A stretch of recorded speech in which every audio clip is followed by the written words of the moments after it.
Estamos ao vivo já, talvez com alguns contratempos. Mas, salve livrojantes! Sejam bem-vindos a mais uma edição do Physicast, conhecendo pessoas e histórias. E hoje conheceremos uma pessoa que é incrível, muito aclamada por todos aqui no Instituto de Física da Universidade Federal de Goiás. Eu sou Luz Negra, vulgo Giovan da Física, e vamos começar mais um podcast.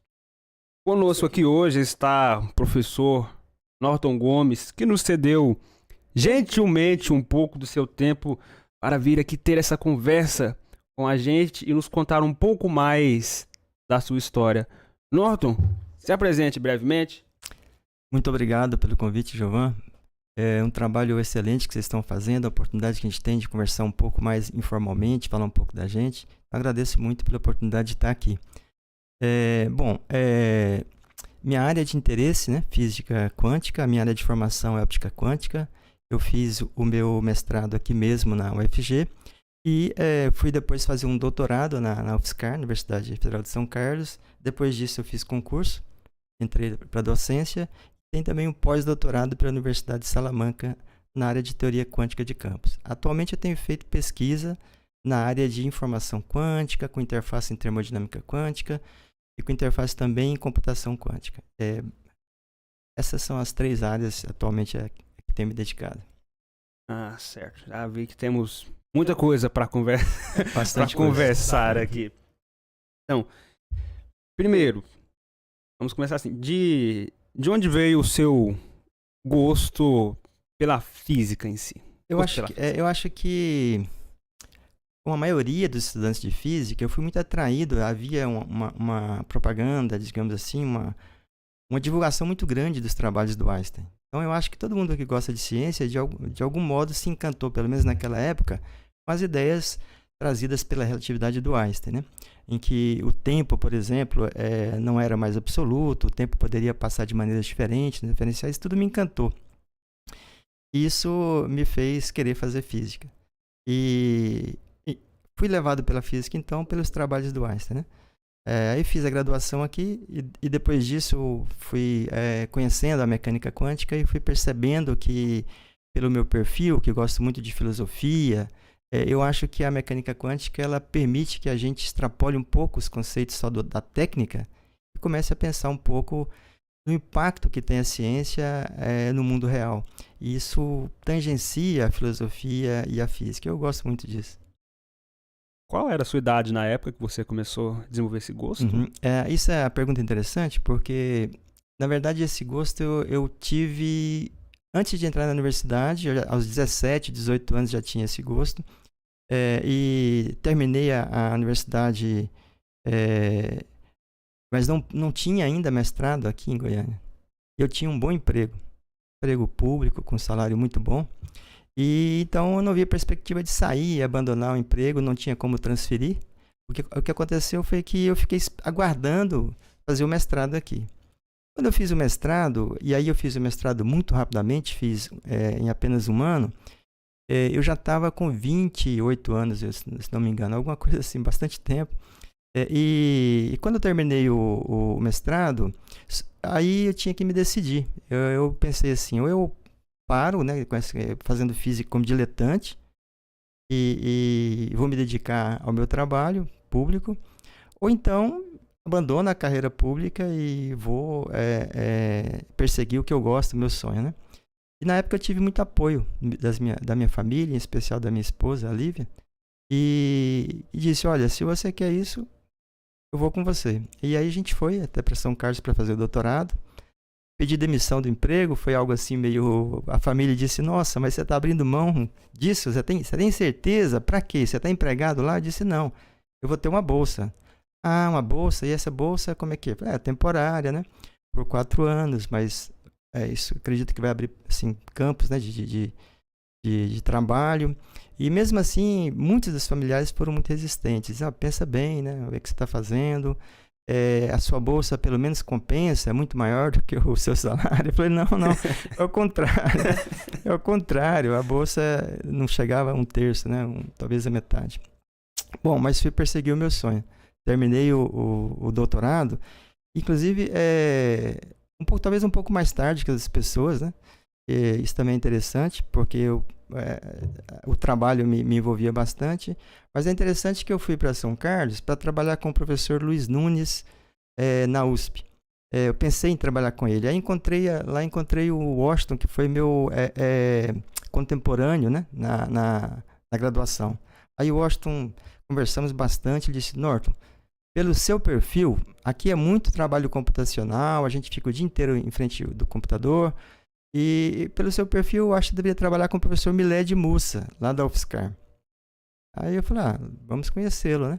Então, esse colega meu, Washington, que acho que hoje está no Tocantins, na Universidade de Tocantins, ele me levou até o professor Miled, falei para ele do que eu gostaria de fazer, e ele falou: então é algo aqui que você vai gostar de fazer, teletransporte quântico. E eu falei: pô, legal, parece legal. Ele falou: mas tem um outro projeto também que eu quero que você trabalhe nele. Perguntei qual, ele falou: a transição do mundo quântico para o mundo clássico, trabalhar nesse problema, porque é um problema em aberto, e a gente quer entender por que o mundo não é quântico, por que as propriedades quânticas, a maioria se perdem, né? A maioria se perde quando se propaga para o mundo clássico. E aí eu falei: legal também, vamos entender isso melhor. E foi assim. Aí terminei a minha tese de doutorado no ano de 2001. No ano de 2001 eu terminei minha tese de doutorado. E aí eu precisava arrumar emprego, né? Como já tinha um emprego estável, isso pesou, né? Falei: puxa, eu tinha uma vida que eu não me preocupava financeiramente. Agora eu preciso me preocupar. E aí eu consegui uma bolsa para ir para os Estados Unidos, nessa minha área também. Mas ao mesmo tempo, naquela época, uma época em 2000, o governo federal não estava abrindo concurso. Então, assim, não tinha perspectiva. E aí abriu um concurso na PUC. Na época era a Universidade Católica, em 2001. Aí, em vez de viajar para os Estados Unidos, eu fui ser professor da PUC. Aí passei no concurso. E no mesmo ano eu pedi uma bolsa de pesquisador para o CNPq. Como a minha produtividade estava um pouco acima da média, eles me concederam a bolsa, que desde 2001, na época, eu me lembro, excetuando o professor Basílio Bazeia, que também trabalhou aqui no Instituto, e veio para cá, acho que da Paraíba, inclusive como aposentado, ele veio trabalhar aqui. Ele tinha essa bolsa de pesquisador e eu também. Nós éramos os únicos, eu na PUC e ele aqui na universidade. Hoje não, hoje a Universidade Federal cresceu muito e com uma qualidade tremenda. E você tem um corpo docente onde a maioria hoje é pesquisador de CNPq. Mas naquela época eu fui, posso dizer, um desbravador, assim, no sentido da pesquisa aqui em Goiás. Bastante coisa já. E quando você entrou na graduação, você teve algum tipo de dificuldade? Muita. Não é fácil, principalmente porque, ao contrário de muitas pessoas que têm, eu diria até o privilégio de fazer a graduação sem precisar trabalhar, às vezes se mantém com uma bolsa, né? E a bolsa é suficiente, né? Ou a família pode garantir que ele termine a graduação sem precisar trabalhar, diferentemente dessas pessoas.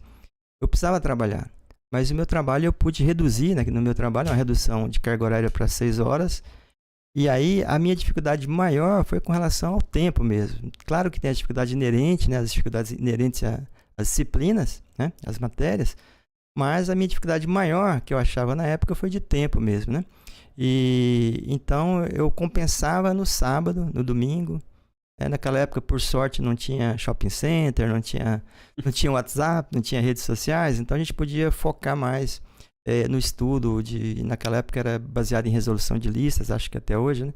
Então eu compensava isso. A lista, por exemplo, de exercício eu tinha que fazer sábado, domingo, depois da meia-noite, enfim, essa rotina que vocês, estudantes, já conhecem bem, né? Saberia me dizer alguma coisa que mudou muito daquela época a agora? Muitas. Por exemplo,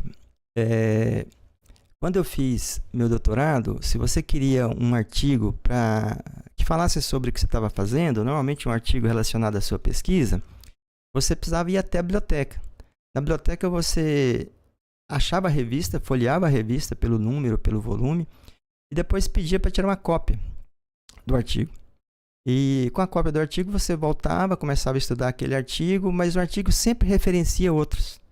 Aí aquele artigo ia referenciar um outro que eu achava que era importante. Voltava na biblioteca. Então você fazia isso 10 vezes, 15 vezes, até você se inteirar da bibliografia. E era interessante porque tinha artigos que você tinha que pedir para outras universidades, porque você não tinha na universidade que você estava.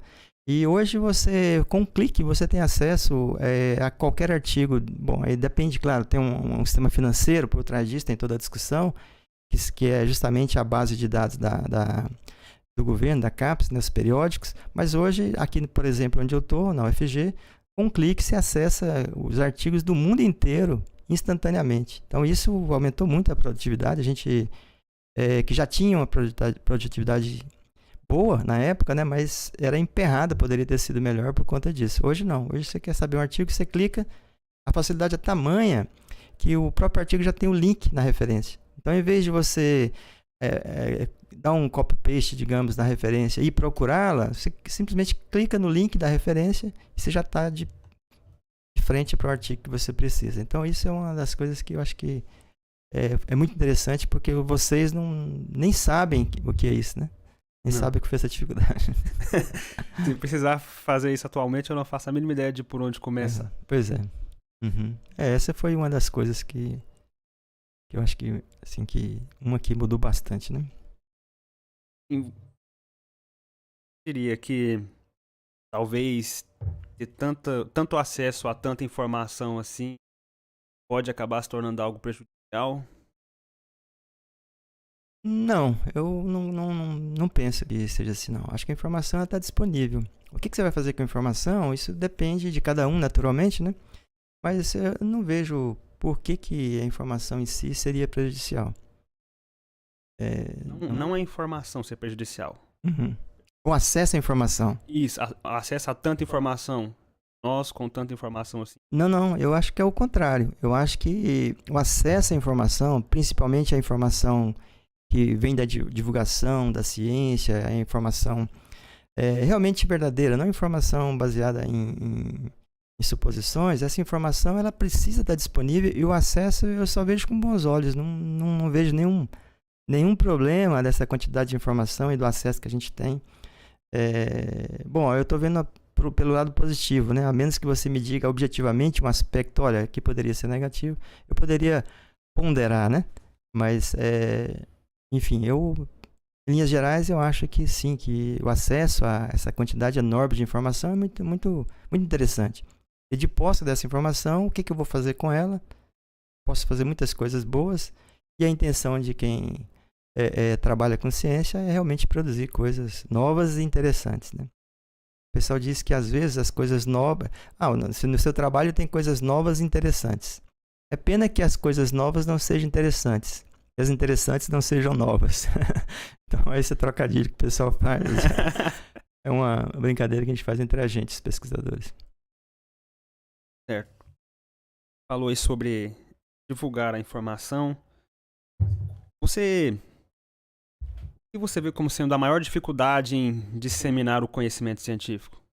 A maior dificuldade? Recursos financeiros é a maior dificuldade. Todo mundo gosta de ciência. Eu estou como coordenador do Clube de Astronomia na UFG. O Clube de Astronomia hoje, na UFG, e está aqui ligado ao Instituto de Física, ele é um dos maiores divulgadores de ciência que se tem em Goiás. Não é o maior porque tem outros projetos de extensão muito importantes também, mas é um dos maiores, eu posso assegurar. Em todos os lugares que o clube vai, nos parques, nas escolas, quando a gente é convidado pelas prefeituras, a ciência é tida com a grande curiosidade. As pessoas querem entender, querem conhecer. A dificuldade que a gente tem é a dificuldade de conseguir uma bolsa para manter um estudante, a dificuldade de transporte, a dificuldade de um carro. Então, eu diria que as pessoas querem conhecer ciência. E aí precisa de investimento. Eu espero que cada vez mais o investimento para essa área de divulgação seja feito. Esse investimento seja feito. De fato, quando gosta de ciência é uma coisa bem verdadeira. Quando você pega as crianças mais jovens, desde o fundamental, você toca no assunto astronomia, os olhos de todos brilham.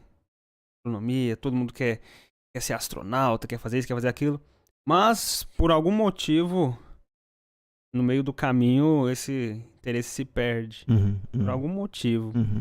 É algo triste, porque perdemos muitas possíveis pessoas que poderiam ter carreiras brilhantes nessa área.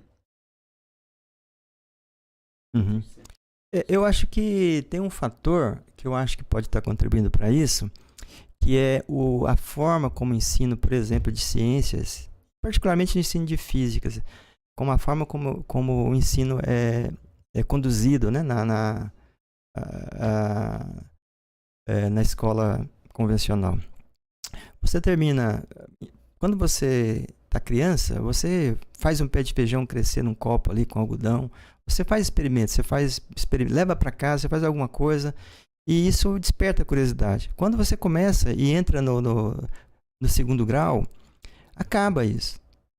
O estudante que tem um perfil bom em matemática, o estudante que sai bem nas ciências exatas, ele vai gostar, porque ele gosta dessa abstração, ele gosta de fazer conexões matemáticas. Agora, a curiosidade científica, aquela curiosidade que você desperta quando você mostra um experimento, quando você faz um motor, quando você produz eletricidade com movimento mecânico, isso às vezes é um projeto de pesquisa na escola, mas é muito pouco. Então eu diria que a gente fica muito, por exemplo, calculando força elétrica na parte de eletromagnetismo, mas a parte experimental, que é o que é realmente curioso, que poderia despertar na gente, continuar mantendo esse espírito de curiosidade, ele de certa forma ele é perdido, e na minha opinião esse é um dos fatores, não diria que é o fator, mas certamente se a gente modificar a forma como a gente ensina física no segundo grau, eu acho que a gente pode atiçar mais a curiosidade do estudante,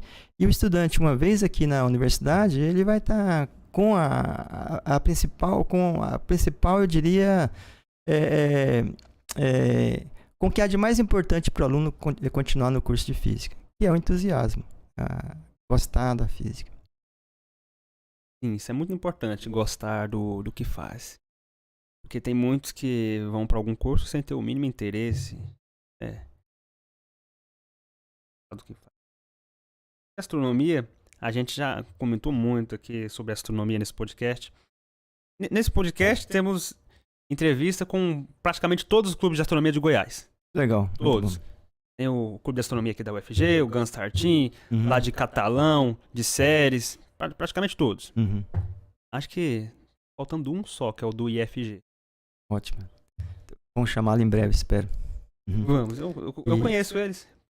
Sei lá no. Legal. Eu conheço eles. Vou chamar eles, ver se ainda está de pé o projeto. Uma coisa que a gente sempre comenta é que as pessoas parecem ter um interesse natural por astronomia. Naturalmente nos fascina. Você poderia me dizer, na sua visão, que motivo teria pra gente ser naturalmente fascinado por astronomia? Eu acho que é um sentimento, inclusive, que vem de eras. Essa imagem ali está mostrando tudo, né?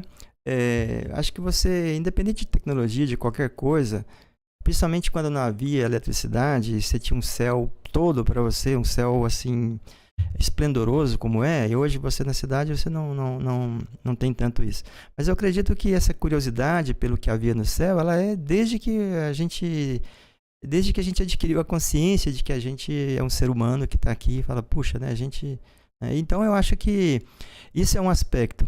Outro aspecto é porque é realmente interessante saber sobre a vastidão, onde nós estamos localizados, saber sobre se a vida é fora da Terra ou se nós somos, né, um acidente biológico em toda a história do universo, saber da história do universo, se ele teve um início, se ele não teve início, e como contrastar isso com evidências e tomar partido, por exemplo, não, o universo ele começou, o universo ele é finito, é infinito, tudo isso feito com instrumentos ou com técnicas ou com a matemática que te permite fazer afirmações razoavelmente seguras nesse campo, porque é um campo onde também se abstrai bastante. Então eu acho que tudo isso é fascinante, eu acho que qualquer assunto, e a astronomia faz parte desse assunto, em especial a astronomia que você mencionou, eu acho que fascina por esse motivo. De alguma maneira mexe com a nossa digamos, a nossa curiosidade e nos dá um sentimento assim de imponência, né? O que eu faço aqui, o que estou fazendo aqui, o que nós estamos fazendo aqui, se há um propósito. Isso instiga tudo até aspectos, digamos, um pouco místicos no ser humano, que são também, eu acho que faz parte da nossa humanidade, que a astronomia, sem dúvida, tem esse papel, né, de instigar o que tem no universo, quais os tipos de corpos possíveis de existir fisicamente, onde eles estão, né, buracos negros, supernovas, o que tudo isso. Isso é fantástico, né? Eu acho que é por aí, eu diria. Fato. O professor Renato deu bom dia para todos e todas do Physicast e deixou um abraço para você. Muito obrigado, professor Renato. Salve, Renato. Muito obrigado. Muito obrigado mesmo. Grande abraço. Então, continuando sobre a astronomia, a gente sempre comenta, a gente escolhe o quadro e comenta sobre o quadro. Quadro, imagem, gravura. Então, já que estamos nessa deixa aqui, temos essa imagem belíssima de uma pessoa observando o céu com a Via Láctea de fundo ali. É uma pessoa com um telescópio observando o céu. Que é uma coisa muito legal você observar o céu com um telescópio. É uma atividade divertida, bem lúdica. Você olhar a lua, os planetas, você vê, é muito legal. Eu lembro, eu cheguei a fazer um curso no Planetário, 2015. Curso de introdução à astronomia. Curso bem legal. Professores ministraram lá. E aí, tinha uma pesquisadora lá, que deu algumas aulas, ela falou, gente, eu já operei telescópios de observatórios gigantescos, não sei de onde, do Chile, alguma coisa assim. Ela falou, é legal. Olá. É legal. Olá, Isabela. É legal, só que não tem a mesma graça do que você colocar o olho no ocular e olhar diretamente pro céu. Ou seja, você pode estar no observatório super tecnológico, com todas as coisas necessárias, só que não tem a parte lúdica. Você parar numa noite, olhar pela ocular do telescópio. Isso. Eu acho realmente uma boa colocação. Uma coisa é você captar imagens, seja por luz visível, seja por micro-ondas, seja por qualquer outra parte do espectro eletromagnético. E captar essa luz e jogar no computador e ficar tirando dados. É técnico, né? Mas outra coisa é você olhar, por exemplo, para Júpiter e conseguir ver ali alguns satélites. Eu acho que é algo fantástico. Para Saturno, que também é chamada a joia do sistema planetário. Então isso realmente é bastante lúdico. E o que não tem nesse caráter técnico de extrair dados, não importa qual a frequência do espectro usado, e jogar no computador. Tem uma parte interessante que também é descobrir o que há, né, nisso, né? Por exemplo, como são descobertos planetas. Você não pode ver planetas extra-sistemas solares, por exemplo, né, fora do sistema solar, usando apenas esse brinquedo lúdico. Por isso que a técnica é importante, porque se você ficar limitado ao que você pode ver no espectro visível, muitos objetos não seriam descobertos. Muitos. Então, é importante também que essa técnica seja aprimorada. E eu acho que, do meu ponto de vista, quando você joga esses dados no computador e descobre que pode ter algo interessante ali, fala, puxa, aqui parece ter um objeto que ninguém viu ainda. Eu acho que toda pessoa pioneira deve sentir um sentimento assim de descoberta muito legal. E isso também é lúdico. Então, tem a parte técnica que você tem que dominar, mas também tem essa parte lúdica que é da descoberta, de fazer hipóteses e de verificar se está correto e de descobrir como é a constituição do universo. E para isso você precisa abandonar um pouco o lúdico e realmente aplicar a técnica. Sim. Válido isso. É divertido você observar o próprio na noite, ver as satélites de Júpiter. E Galileu observou, você dá um sentimento muito bom. Você pensa, nossa, estou observando a mesma coisa que Galileu observou. Em 1600 e 1700 ali, 1670. Os anéis. Isso. Os anéis de Saturno também. Fala, nossa, estou observando a mesma coisa que Galileu observou. E talvez ainda um pouco melhor. Porque quando Galileu observou, ele não tinha um telescópio com resolução suficiente para dizer que eram de fato anéis. Tanto é que ele descreveu Saturno como sendo um planeta com orelhas, algo assim. Ele viu uma bolinha central, mais 2 bolinhas nos cantos. Então, ele não teve todo esse alimento. Aí a gente vai falando, nossa, é uma honra poder ver isso aqui, ó. É fantástico, né? É muito interessante. O Thales dizendo que te admira muito. Obrigado, Thales. Grande abraço também. Thales. Legal. Prosseguindo, sobre o universo, uma coisa bem presente quando se trata de universo, que a gente já comentou aqui, é sobre a entropia e coisas relacionadas ao universo. Então, vamos falar um pouquinho do universo agora. O que você pode me dizer sobre o início do universo? O início. Sim, existe a teoria padrão. A teoria padrão é aquela que se baseia em evidências para que permita te afirmar que o universo teve um início, né? Que seria esse Big Bang, que muitas pessoas relacionam como sendo uma singularidade, que teria um ponto de onde o universo começou a se expandir, né? E a partir dali teria feito tudo isso. Há não diria que há uma controvérsia, eu posso dizer assim, se realmente houve um ponto ou se essa expansão ocorreu em todos os pontos. E se houve realmente um ponto localizado, singular, sem dimensão, em que tudo explodiu, né? Isso ainda não se sabe. E, na verdade, fazer afirmativas sobre o início do universo ou sobre o final do universo é um pouco complicado, porque mesmo a física falha em instantes iniciais do universo. Ainda existem singularidades que a física não remove. E fazer afirmativas sobre o fim depende de muitas variáveis. Então, você mencionou a entropia, né? Para você fazer afirmativas, por exemplo, sobre a entropia, você precisa aplicar a segunda lei da termodinâmica. A segunda lei da termodinâmica, ela afirma que para sistemas fechados, a entropia sempre aumenta. Bom, se você considerar... Bom, primeiro, o que é entropia? Não sei se o nosso público sabe o que é entropia. Vamos pensar na entropia como uma tendência da matéria, se você pegar um gás, por exemplo, de se espalhar e ocupar todo o volume existente. Você pegar, por exemplo, a pedra está ali, digamos, a entropia pequena, mas se você parte a pedra, esfarela essa pedra e essa pedra vira poeira, a tendência é essa poeira, se tiver, por exemplo, temperatura, ela ocupar o mais espaço possível. Então, a entropia também está conectada com, por exemplo, motores térmicos. Um sistema que tem entropia máxima, que já chegou no equilíbrio, e todo o sistema fechado ele tende para o equilíbrio e chega nessa entropia máxima, você não pode mais extrair trabalho dele, você não pode mais, por exemplo, fazer trabalho útil, produzir um motor, etc. Então, existia uma afirmativa, segundo a qual o universo, pela própria definição de universo, seria algo fechado, porque o que estaria fora dele não seria o universo. Então, a segunda lei se aplica ao universo. O universo é algo fechado. E aí, a entropia do universo tenderia a crescer. Isso significa que tudo, no final dos tempos, se você puder pensar no final dos tempos, o universo terminaria com a entropia máxima, e essa entropia máxima significa uma energia mínima a partir da qual você não extrai trabalho nenhum. Nenhuma estrela se acenderia, nós não teríamos, por exemplo, uma fonte de calor, que é o Sol, para a gente extrair e de energia, não só calor, mas também em todo o espectro, para a gente extrair trabalho e, por exemplo, fazer conversão de energia solar para energia elétrica e assim vai. Então, no final dos tempos, se o universo fosse fechado ou se for fechado, essa lei de fato se aplicaria, porque não há nenhuma evidência até agora, nada cientificamente que comprove a violação dessa lei. Essa lei é uma das leis mais fortes que existem, né? Essa lei do crescimento da entropia para sistemas fechados.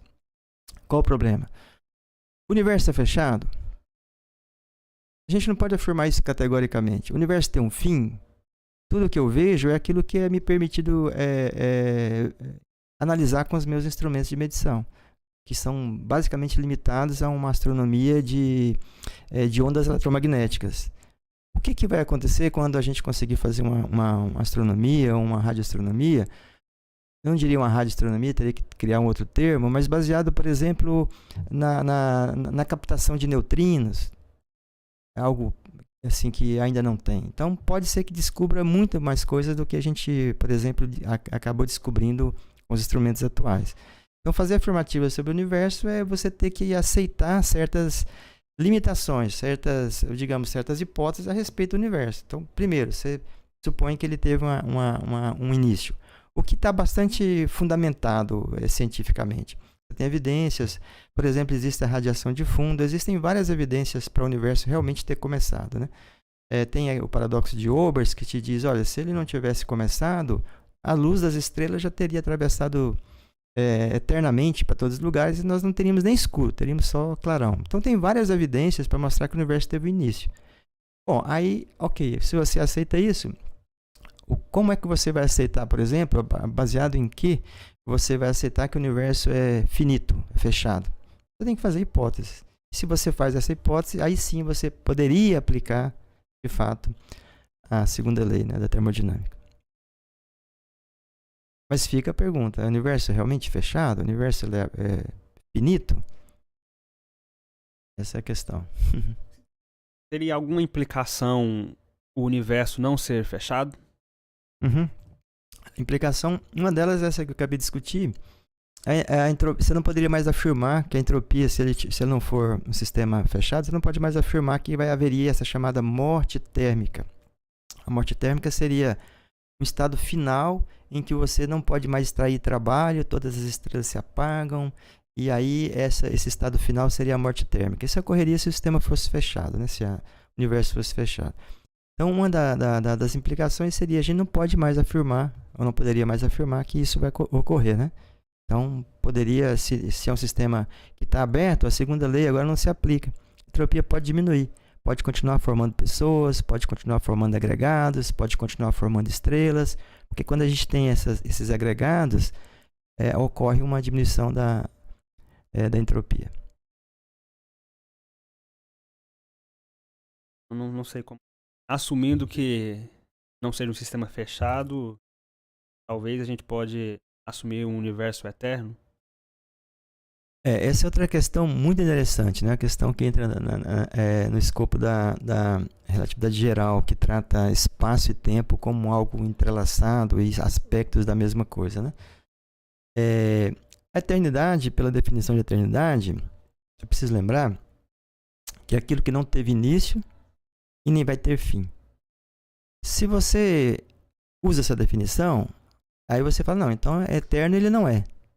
Porque nós já temos evidência para que ele tenha tido início. Essas evidências são muito fortes, é o modelo padrão. E embora haja pesquisadores, é preciso que tenha, que questionem essas evidências, que questionem o modelo padrão, isso é um consenso na ciência, embora o consenso só vai dizer que a maioria pensa assim, mas não quer dizer que a minoria, por exemplo, não tem um ponto. Mas até agora, tudo o modelo padrão tem explicado, às vezes é preciso fazer modificações, mas essa hipótese do início ela é muito forte. Então, não é eterno. Agora, ele vai ter um fim? Se ele vai ter um fim, depende de algumas variáveis, em especial da gravidade, porque a gravidade é a única força que atua a longas distâncias. Então, por mais distante que esteja uma galáxia, ela vai ser atraída, por exemplo, por outra que esteja também distante dela. Então, se tiver pensa assim que o universo é uma bola, pensando, não é isso, mas pensa assim, uma galáxia está no extremo dessa bola, a outra está pelo diâmetro, está no outro extremo. Elas vão sofrer uma força gravitacional e vão se atrair necessariamente. Então, o que se pensava antes é que essa força gravitacional poderia dominar tudo, teria uma expansão, como ela está puxando, eventualmente haveria um Big Crunch, que seria o universo se condensar de novo, ter uma densidade muito alta, como já teve no início, né? Então, seria o Big Crunch. O problema para essa hipótese é que se descobriu que, embora o universo esteja expandindo, ele não está desacelerando. Essa expansão da matéria, juntamente com o espaço, porque quando a gente fala de expansão, a gente fala de expansão não só da matéria, mas também do espaço. E também isso afeta o tempo de alguma maneira. Mas imagina então que isso está expandindo. Aí você vai dizer, não, se está desacelerando, ele para e a força gravitacional volta nesse Big Crunch. Agora, qual é o problema, como eu tinha dito? O problema é que você descobriu que, na verdade, a matéria que está se afastando, ela não está desacelerando, as galáxias não estão desacelerando. Pelo contrário, elas estão acelerando. Ou seja, não parece haver, nesse caso... e aí as pessoas especulam se há um grande atrator puxando tudo, enfim. Não se sabe qual é o motivo de elas acelerarem, mas o fato é que elas não estão parando. Se elas não estão parando, não vai haver o Big Crunch, a menos que esse cenário mude, né? que não é o esperado, pelo menos no curto prazo. Se mudar esse cenário por algum motivo de forças que a gente ainda desconhece, que mudam com o tempo, aí a gente tem que rever. Mas hoje, atualmente, não haveria o Big Crunch por causa dessa aceleração da expansão do universo. Comentou sobre a força gravitacional, única que atua a longas distâncias. Me veio em mente aqui a chamada teoria de tudo na física, que tenta unificar as 4 forças fundamentais da natureza, e que a gravidade costuma causar problemas nessa teoria. O que você poderia me dizer? A gravidade, ela, na verdade, causa um problema quando você tenta unificar a mecânica quântica com ela. Ela não aceita. Ou digamos que a mecânica quântica não aceita ela, enfim. As duas não se enxergam hoje. E elas são incompatíveis, até a gente sabe.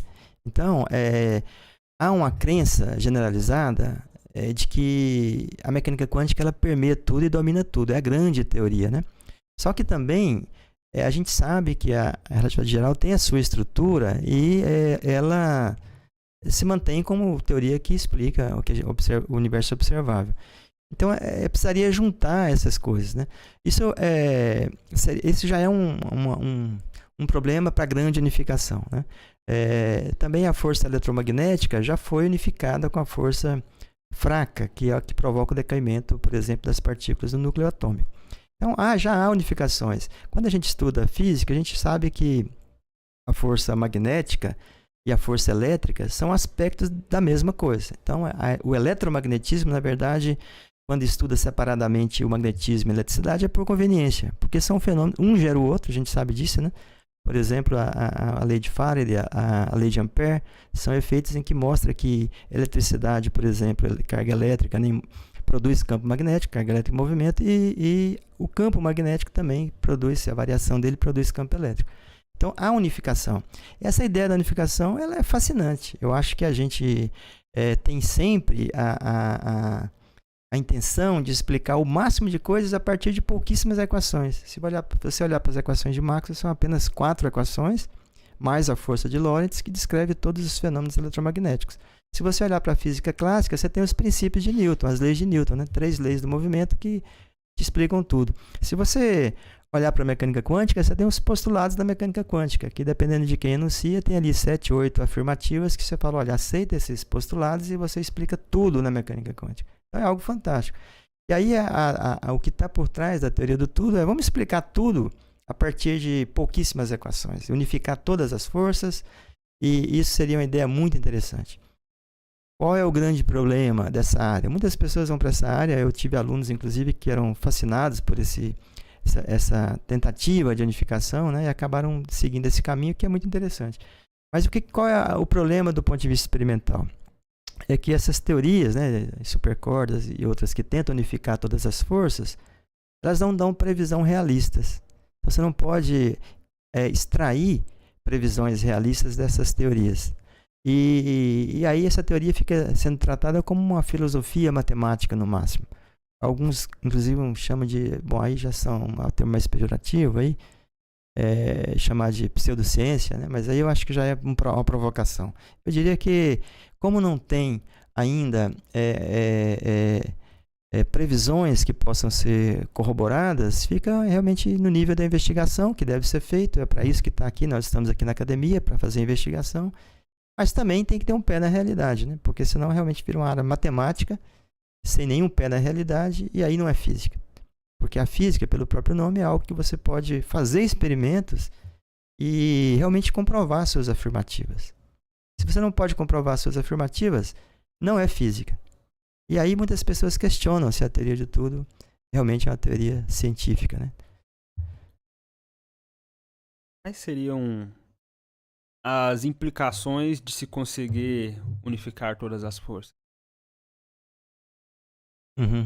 Bom, primeiro esse sentimento de que, olha, existe um conjunto mínimo de leis que descreve tudo que existe no universo. Isso seria fantástico, né?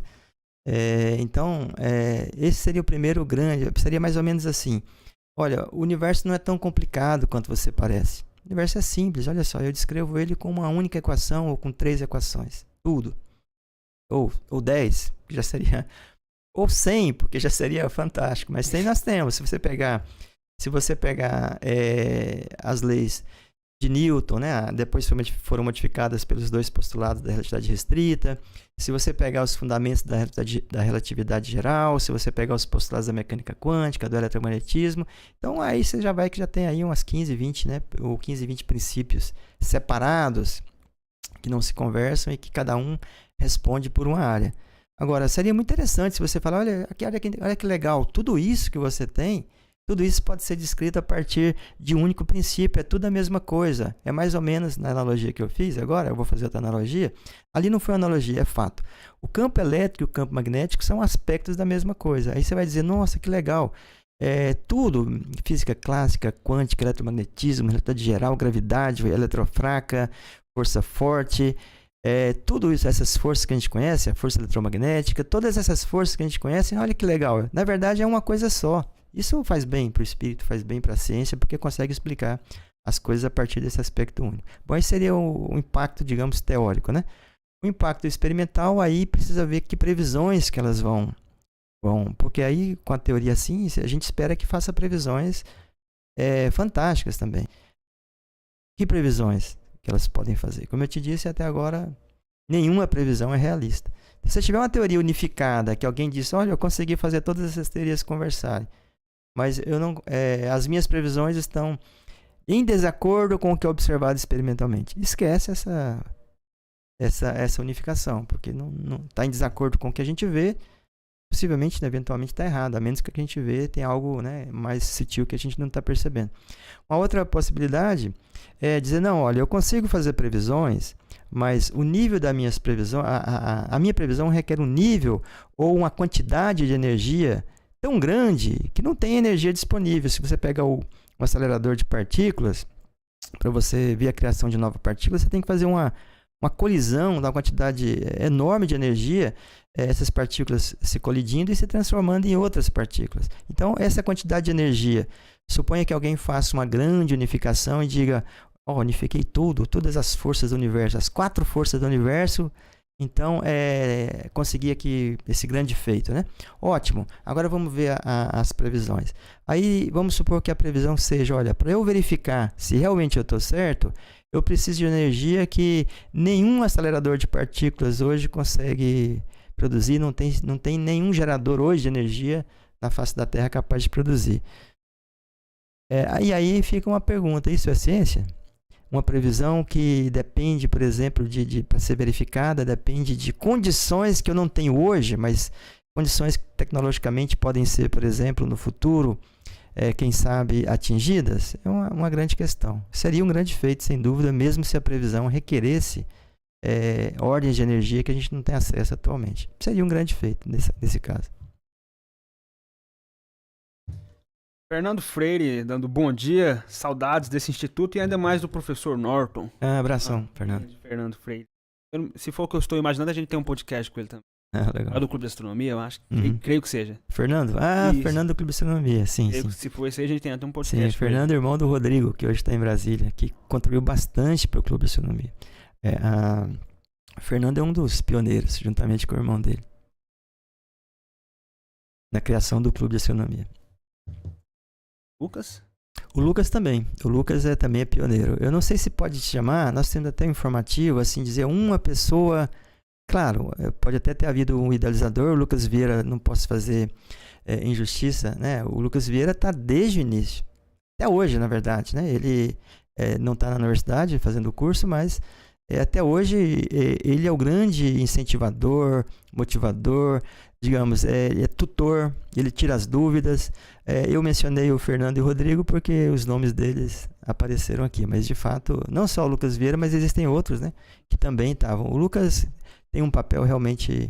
Inclusive o Lucas foi homenageado pelo Clube de Astronomia. Nós fizemos um evento e fizemos uma homenagem a ele, uma homenagem justíssima do meu ponto de vista. É uma grande pessoa, um grande ser humano. E é o fundador, um dos fundadores do Clube de Astronomia. Não me lembro do Rodrigo. Eu não o conheço.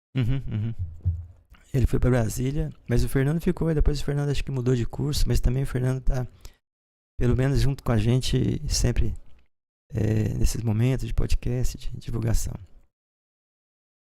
Você falou sobre a teoria precisar poder ser testada com algum modelo. Me lembrou de uma fala sua. Acho que não lembro bem o que teve. Foi um seminário da pós-graduação, algo assim, há um tempo atrás. Você falou sobre a origem da mecânica quântica e do que possibilitou ela ser testada. Não lembro bem os termos.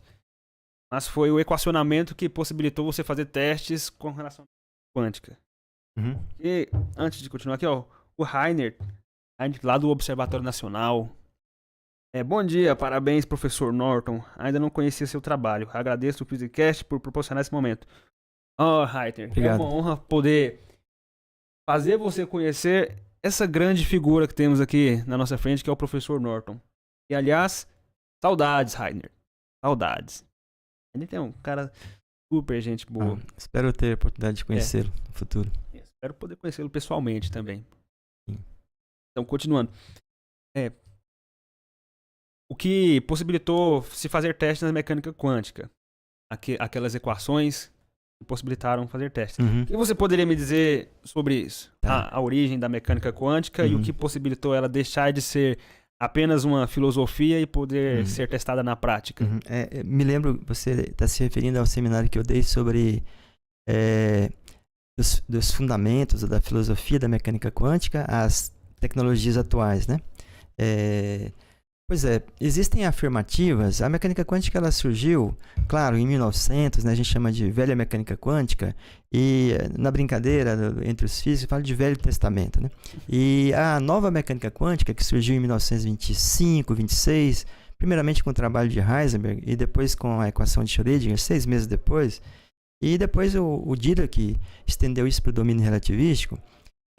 Aí a gente diz de nova mecânica quântica. A mecânica quântica foi formulada completamente, a gente chama de Novo Testamento, né? Brincando assim, né? Uma brincadeira leve, né? Bom, bem no início da mecânica quântica, um dos primeiros, se não o primeiro a perceber algumas implicações estranhas da mecânica quântica foi o Einstein. O Einstein permeia toda a física moderna, né? E ele percebeu que a mecânica quântica, quando lidava, por exemplo, com duas partículas, ou até mais, mas vamos ficar com duas partículas para simplificar, né? Essas partículas, mesmo estando separadas, elas guardavam um tipo de correlação que, de acordo com os postulados da mecânica quântica, quando você faz uma medição sobre uma, o estado da outra se modifica e, em princípio, instantaneamente. E aí você pode ter uma ideia do mal-estar que o Einstein teve, porque o Einstein foi o criador da relatividade e, segundo ele, não pode ter a ver influência ou propagação de informação mais rápido que a velocidade da luz. Quando ele percebeu que a mecânica quântica implicava essa ação à distância, ele falou, olha, ele escreveu um artigo juntamente com outros dois colaboradores, o Podolsky e o Rosen, ficou famosíssimo esse artigo, né, o paradoxo de EPR, né, de Einstein, Podolsky e Rosen, e aí a comunidade se debateu sobre isso, principalmente o Bohr falou, puxa, ele levantou um ponto aqui que a mecânica quântica pode estar incompleta realmente, porque se o que ele está dizendo está acontecendo e não acontece, então é porque realmente a mecânica quântica precisa ser completada. E não tinha tecnologia para testar, não havia. Bom, na verdade, isso foi em 1935. Em 64, John Bell, pegando a situação do Einstein, adaptada para a mecânica de spins, né, na mecânica quântica que leva em conta spins, que na verdade foi transcrito pelo David Bohm, o John Bell conseguiu chegar numa desigualdade em que, se a mecânica quântica fosse local, ou seja, se o que você está fazendo em uma parte não pode influenciar instantaneamente a outra,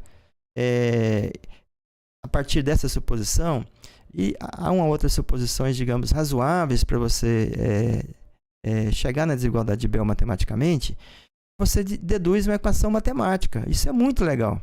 Você fala, puxa, agora eu posso decidir se o Einstein está certo ou se a mecânica quântica está certa. Quando eu digo Einstein, eu estou dizendo também toda uma escola chamada de escola realista, que é a escola que acredita que as coisas, por exemplo, existem mesmo você não estando olhando para elas. Porque qual qual que é a grande controvérsia na mecânica quântica, né? Digamos assim. Nos postulados da mecânica quântica, ela faz um postulado a partir do que você observa. Então, é a probabilidade de você ter um resultado, né? O Einstein gostaria que fosse algo no estilo da mecânica clássica, e aí eu incluo a relatividade restrita e a geral, em que diz o seguinte, olha, eu posso fazer previsões e, por exemplo, descrever a trajetória de uma partícula no espaço e no tempo, fazer um diagrama x por t e fazer toda uma trajetória dessa partícula. E então, ela, mesmo antes de fazer medição sobre essa partícula, ela está ali, existe, está atravessando o espaço-tempo. E a mecânica quântica não te permite fazer afirmações sobre isso. Porque nos postulados dela, ela já diz, olha, eu não posso afirmar sobre isso. E aí, para além disso, tem também a desigualdade de Bell, que está dizendo, olha, a mecânica quântica tem um aspecto não local, no sentido de que se você fizer uma medição sobre uma parte, você está afetando a parte distante, está afetando, na verdade, o estado da parte distante. Isso afeta o seu resultado, inclusive, experimental. Você faz o experimento, digamos, antes da medição numa parte. Em princípio afetaria. Claro que como é algo estatístico, depois quando você vai extrair a informação estatística, você não consegue distinguir uma medição, se for feita, digamos, antes ou depois, né? Por exemplo, da segunda parte ter feito. Então, existem umas questões, depois a gente pode, se for necessário, esclarecer melhor, mas eu queria me ater à desigualdade de Bell. Então, a desigualdade de Bell ela ficou de 64 até 70, década de 70, como uma matemática, ou como assim, eu sou do partido do Einstein, eu sou do partido do Bohr, porque foram os dois grandes debatedores. Existe um grande debate na ciência entre o Einstein e o Bohr, e talvez o debate mais importante da filosofia da ciência, eu diria, é esse debate. E o Bohr continuou afirmando coisas a respeito da mecânica quântica, mantendo a posição dele. Não, a mecânica quântica está correta. E os partidários da escola do Einstein, que não eram poucos, aí está com o Einstein, o próprio Schrödinger, o de Broglie, disseram, não, né, a mecânica quântica não é completa, porque as coisas existem independentemente de eu estar olhando para elas, mesmo as coisas quânticas. E mais, a natureza não pode ser não local, porque na concepção desses pesquisadores, desses cientistas, a natureza seria local, no sentido de que se houver a propagação de sinal de uma parte para outra, ela precisa obedecer. Meu chazinho aqui, um momento. Ela precisa obedecer à relatividade restrita. Então, você vê o incômodo do Einstein. Então, até 70, ficava uma discussão, digamos, nas festas de física, né? Confinada à filosofia. Quando eu digo filosofia, é você realmente não poder fazer experimentos, né? E na década de 70 a coisa começou a mudar. O domínio tecnológico permitiu que experimentos fossem feitos para verificar se a mecânica quântica ela de fato obedecia a desigualdade de Bell ou violava a desigualdade de Bell. Se ela viola, é um princípio da não localidade. Se ela obedece, é o princípio da localidade. E o que os experimentos mostraram? E hoje você faz experimentos que duravam às vezes o dia inteiro. Hoje você faz numa mesa experimental e dura 2 minutos, 3 minutos, você consegue verificar a violação da desigualdade de Bell. E aí, quando você verifica a violação da desigualdade de Bell, você deixa de falar de filosofia e começa a falar de mundo físico, real, realidade. E a mecânica quântica, nesse aspecto da localidade, disse, olha, a natureza não é local. A natureza não é local, então realmente essa fantasmagórica ação à distância, como Einstein se referia, ela existe, ela está aí. O que é isso? Como é que a gente vai encarar isso? Aí é um pouquinho mais pessoal, até eu diria. Tem gente que acredita que isso tem outras implicações. Bom, agora, com relação a essa famosa frase do Einstein, quando eu estava caminhando com o biógrafo dele, o Einstein virou para o biógrafo dele e disse, você realmente acredita que a Lua não está lá quando a gente não está observando? Ele estava, naturalmente, nessa analogia dele, ele estava se referindo ao mundo quântico. Poderia traduzir assim, você realmente acredita que o elétron ele não existe enquanto a gente não olha para ele? Porque é a implicação da mecânica quântica. É uma frase forte, é uma frase que realmente é difícil você acreditar que as coisas não existem enquanto eu não estou olhando. O que a gente pode afirmar hoje na ciência é que enquanto você não faz a medição, porque na verdade a gente só pode fazer afirmativas depois da medição. Antes da medição você faz previsão probabilísticas. E aí tem probabilidades. Não é algo determinístico, local, no sentido de que o elétron descreve uma trajetória tanto no espaço quanto no tempo. Eu tenho que abandonar essa visão de duas uma. Ou é assim, a mecânica quântica é incompleta, ou então a mecânica quântica é completa, ela descreve de fato o que acontece na natureza, e eu não posso mais associar uma trajetória ao elétron passando por um espaço e por um tempo. Agora, vamos acreditar que a mecânica quântica está certa, porque a mecânica quântica é a teoria mais bem testada na história da ciência. E é a que dá os resultados experimentais com a maior precisão na história da ciência. Então, você não tem como discordar da mecânica quântica no que se refere aos aspectos práticos de fazer previsões e realmente as probabilidades baterem com o que você está fazendo. Bom, então se você parte do ponto de vista que a mecânica quântica é a descrição da natureza, você agora tem que abrir mão da sua imagem que você fazia de as coisas existindo no espaço-tempo. E essa é a grande pergunta do Einstein. Você realmente acredita que a Lua não está lá quando a gente não está olhando? Giovan. Acreditar que ela está lá, mesmo sem eu estar olhando. São essas questões que são postas para quem faz mecânica quântica e quem gosta de filosofia, né? Porque existe também uma linha, né, que isso é legal, existem várias interpretações da mecânica quântica. Muitas pessoas confundem a interpretação da mecânica quântica com a mecânica quântica em si. E aí cai na pseudociência, né? Cai nessas coisas de coach quântico, psicologia quântica, colchão quântico, e aí por aí vai, né? Então, por quê? Porque muitas coisas que são interpretações, não são a mecânica quântica em si, são tomadas como sendo a mecânica quântica. Mas tem umas pessoas, pesquisadoras, que estão muito interessadas no que a ciência pode nos dar em termos de resultados. Não no que, como a realidade é, como as coisas são, né? Que é uma classe de cientistas que pensa diferentemente do Einstein. O Einstein achava que a ciência deveria servir para descrever, para aumentar o nosso conhecimento sobre a natureza. Inclusive, ele disse uma frase muito boa, né? Ele disse, a cada nova descoberta da ciência é uma porta a mais que se abre para Deus. Então, ele acreditava que Deus tinha feito o mundo, tinha feito o universo, e deixou para a gente, seres humanos, descobrir como ele tinha feito. Esse era o pensamento dele. Mas existe uma classe de pessoas que diz o seguinte, que seria relacionada à mecânica quântica, que é a classe que a gente chama da teoria, os adeptos da teoria do cala a boca e calcula.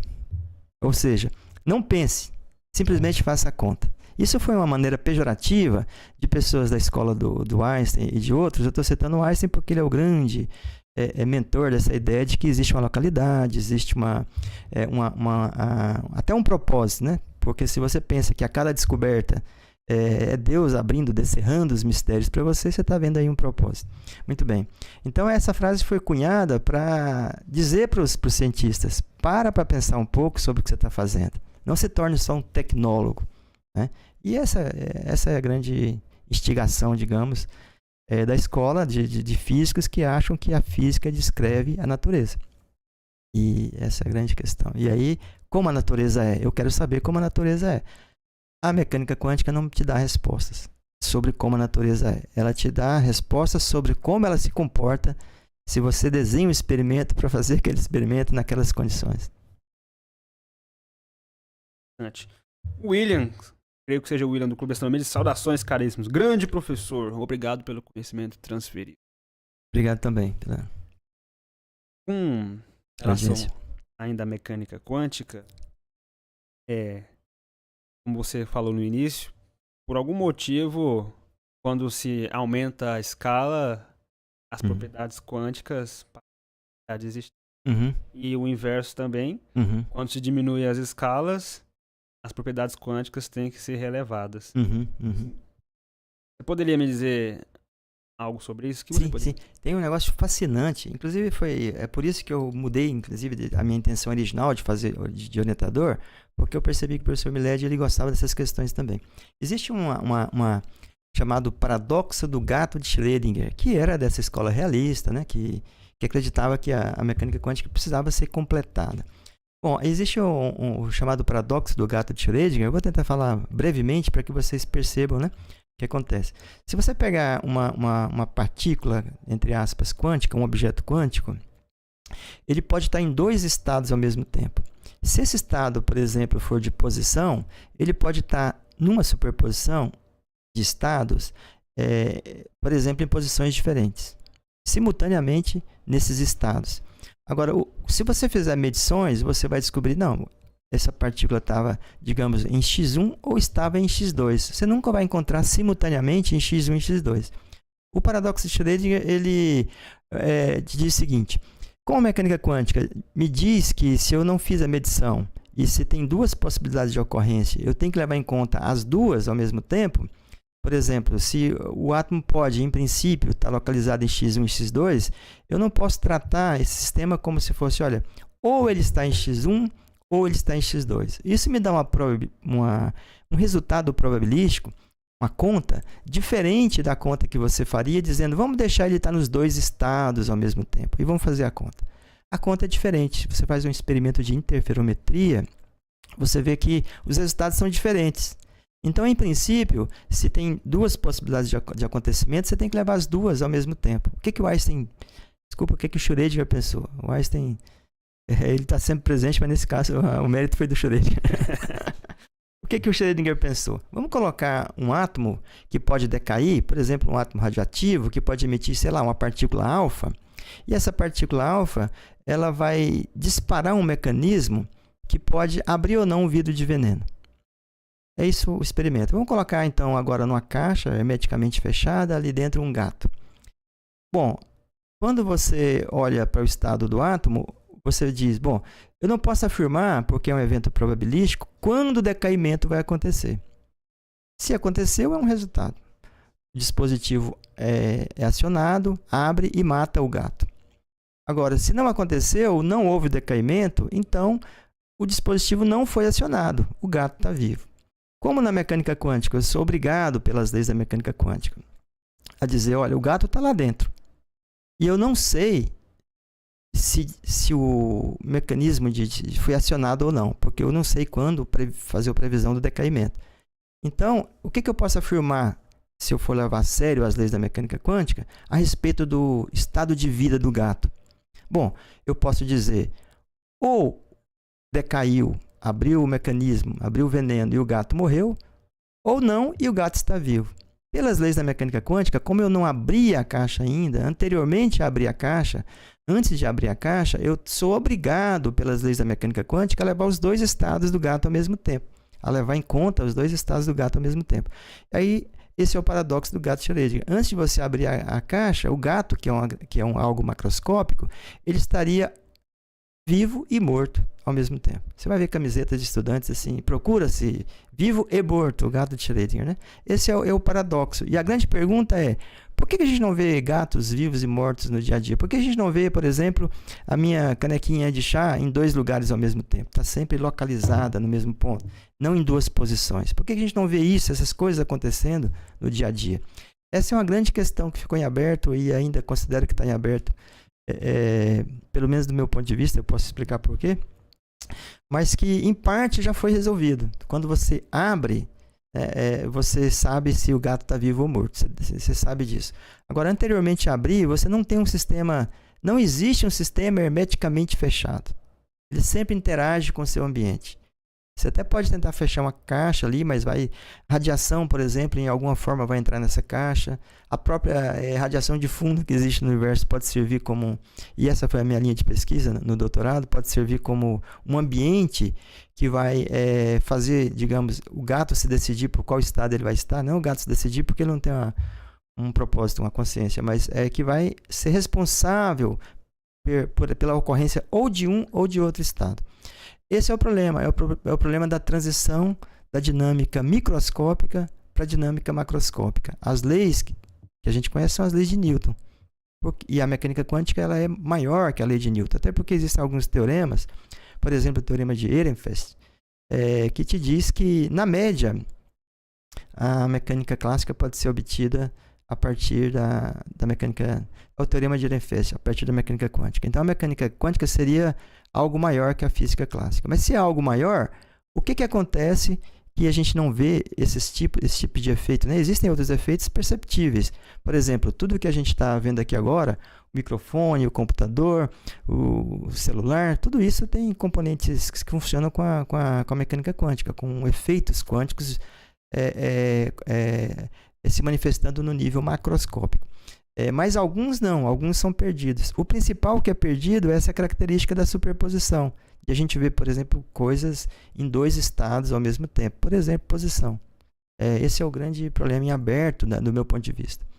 Mesmo adotando o ponto de vista do reservatório, você tem que admitir que num instante muito pequeno, isso você mostra matematicamente, que a superposição ela não é perdida instantaneamente, ela é perdida, digamos, numa transição que ora está em superposição e decai para o que a gente chama de mistura estatística. Então existe um tempo muito pequeno em que realmente havia superposição. E vai haver um tempo em que essa superposição foi perdida. Então você tem que admitir que durante esse pequeno intervalo de tempo, o gato realmente estava vivo e morto. Eu não acho a solução do meu ponto de vista... talvez seja verdade, se uma pessoa que está prestes a morrer não morreu ainda, mas isso é clássico, isso não é quântico, né? Simplesmente ele está vivo, não está, né? Então é algo muito diferente. Do meu ponto de vista, não é uma solução satisfatória. A proposta do reservatório resolve o problema do que você observa, mas não resolve o problema, do meu ponto de vista, o problema filosófico, que é a existência simultânea de 2 estados, né? O estado de vida e de morte do gato Schrödinger. E há algo que resolveria esse problema filosófico? Existem teorias para tentar resolver isso, claro, né, admitindo que ele não é resolvido por essa teoria do reservatório, digamos, de que não existem sistemas fechados. Tudo que existe está circundado por alguma coisa.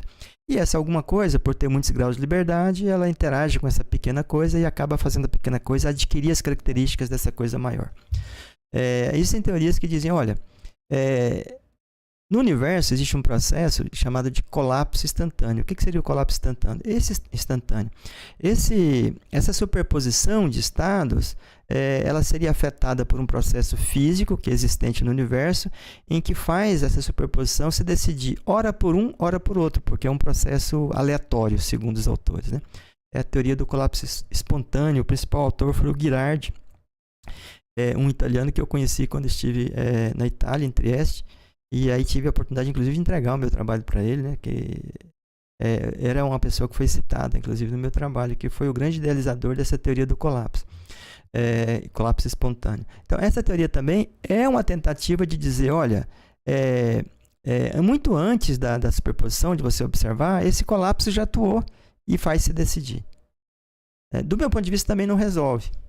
Mas são tentativas. Então, o que para uns é satisfatório, né, para outros não são, por aspectos até, eu diria, filosóficos. Mas do meu ponto de vista também não resolve porque, pelo mesmo problema que eu indiquei sobre o reservatório. Antes desse colapso atuar, quando ele atua, o colapso ocorre instantaneamente. Mas antes de ele atuar, tem que ter havido um estado de superposição para que ele atuasse. Ele atuar num estado que não é superposição, não explicaria os efeitos da mecânica quântica que a gente precisa. A gente precisa do estado de superposição. Só que eles não existem macroscopicamente. Mas eles existem no nível microscópico. Eu posso fazer experimentos e verificar isso. Então, se o colapso atua evitando a superposição, ele vai ter que atuar na superposição. E nessa superposição, como eu disse, é uma superposição de 2 estados. E essa superposição de 2 estados realmente está nos dois ao mesmo tempo. Seria como se estivessem os dois ao mesmo tempo. Por que eles acham que resolve o problema, Giovan? Eles acham que resolve pelo seguinte, e talvez resolvam, é uma questão mesmo de pensar a respeito. Mas por que eles acham que resolve? Porque ele diz, olha, essa propriedade microscópica que existia no decaimento, de decair ou não decair, quando é transferida para o gato, ela não se aplica mais, porque esse mecanismo que eu estou idealizando, ele cresce com o número de partículas. Então, o gato tem um número de partículas tão grande que quando ele entra em contato com o estado microscópico, esse localizador, esse operador que provoca esse colapso, ele atua praticamente de maneira instantânea, porque ele cresce realmente com o número de partículas. Aí a pergunta que eu, assim, bom, essa seria a resolução do paradoxo, né? Não, resolve, porque como o gato é algo macroscópico, esse localizador, quando você diz, olha, 10 a 23 partículas, que é o número de Avogadro, é algo macroscópico. Aí você mostra que o tempo de atuação desse localizador é, assim, 10 a menos 17 segundos. É um negócio assim, você não tem nem acesso experimental. E aí entra na questão, se você não tem acesso experimental, é ciência? Bom, mas para além disso, qual é o problema do meu ponto de vista? Não existe nada instantâneo. Existia 10 a menos 20 segundos, um tempo. Existia 10 a menos 30, um tempo de 10 a menos 30 segundos. Mesmo que a gente não tenha acesso, o gato estava vivo e morto. Quando você percebe, não, olha, quando eu vou fazer o experimento ele já morreu, porque não deu tempo de... Ok, mas e antes? Aí entra naquela questão. Você acredita que realmente nem o gato estaria ali, né? E se você pensar, olha, você acredita que realmente o gato não está lá enquanto a gente não abriu a caixa? É porque se ele está lá, alguma coisa aconteceu. E de acordo com as leis da mecânica quântica, é inevitável. Ele vai interagir com esse... Ou vai abrir ou não, ou, digamos, né, se decair, abre o mecanismo, mata o gato. Não decair, não mata. Mas e antes de abrir a caixa, havia um tempo ali que estava acontecendo. Por isso, do meu ponto de vista, ainda não há uma solução satisfatória que satisfaz, pelo menos de maneira consensual, esse problema. Do meu ponto de vista, é um problema em aberto. Né? Um problema em aberto. Você falando isso aí me lembrou de um texto seu, o professor Luiz me passou para eu ler, bem bastante tempo atrás. Tinha falado pra gente ter uma conversa com... A gente ainda tava organizando as coisas aqui bem no início. Chama o Norton pra conversar. Olha esse texto dele aqui. O texto bem bacana. Não sei se eu posso comentar sobre o texto aqui. Claro. Luiz, grande abraço pra você. Uma pessoa porque eu tenho assim, uma admiração tremenda. É uma pessoa... E no texto tinha uma parte lá que comentava sobre uma analogia ao gato de Schrödinger. Só que no lugar do gato você coloca uma pessoa. Ah, sim. Coloca uma pessoa... Sim. É muito legal, Giovanni. E depois pede pra ela relatar o que aconteceu lá dentro. Eu achei uma coisa bem interessante. No lugar do gato, colocar uma pessoa e pedir pra ela comentar o que ocorreu. Aí você tem que montar um experimento que não seja um veneno, né? Porque o gato, a Sociedade de Proteção dos Animais vai te processar e tudo, mas aí uma pessoa é já mais complicado. Mas você não precisa colocar, por exemplo, abrir um veneno. O veneno foi uma maneira drástica que o Schrödinger encontrou para mostrar, a mecânica quântica só pode estar errada. Mas a gente pode pensar de uma maneira mais tranquila, em vez de disparar um vídeo de veneno, dispara por exemplo, um aviso sonoro, dispara uma campainha. Ou dispara a campainha, ou não dispara a campainha, que é a mesma coisa. Porque tem os dois, a mesma coisa que eu digo, porque tem os dois estados ao mesmo tempo e não é tão drástico. Você pode colocar... O gato não adianta você colocar lá, porque se você fizer uma comunicação com o gato e perguntar, e aí, senhor gato, você ouviu o som ou não ouviu? É por isso que o Wigner teve essa ideia de falar, olha, em vez do gato, vamos colocar uma pessoa. Essa pessoa vai dizer, ouviu ou não ouviu o som, ou se foi os dois ao mesmo tempo, como é que vai ser essa experiência sensorial, essa percepção, né, psicológica da pessoa. Esse é o paradoxo do amigo de Wigner. E aí, com certeza, por ser macroscópico, ele vai dizer ou sim ou não. Não há dúvida, porque o ser humano... Ele é macroscópico como o gato. E aí, ele não vai ficar no estado de superposição. Então, ele vai dizer, olha, não decaiu, não decaiu. Falou, mas o que tem de diferente do ser humano e do gato, né? Pensando agora, deixando de lado as soluções do paradoxo, aí, pensando num tempo muito curto, né? Então, o gato ficaria, ou fica, de acordo com as leis da mecânica quântica, em superposição, e o ser humano deveria ficar também. Então, é um experimento por pensamento que você pode fazer essa pergunta antes, né? Antes de realmente os estados se decidirem por um ou por outro. E aí, a campainha teria soado e não soado de acordo com a mecânica quântica, pelo menos os estados seriam esses.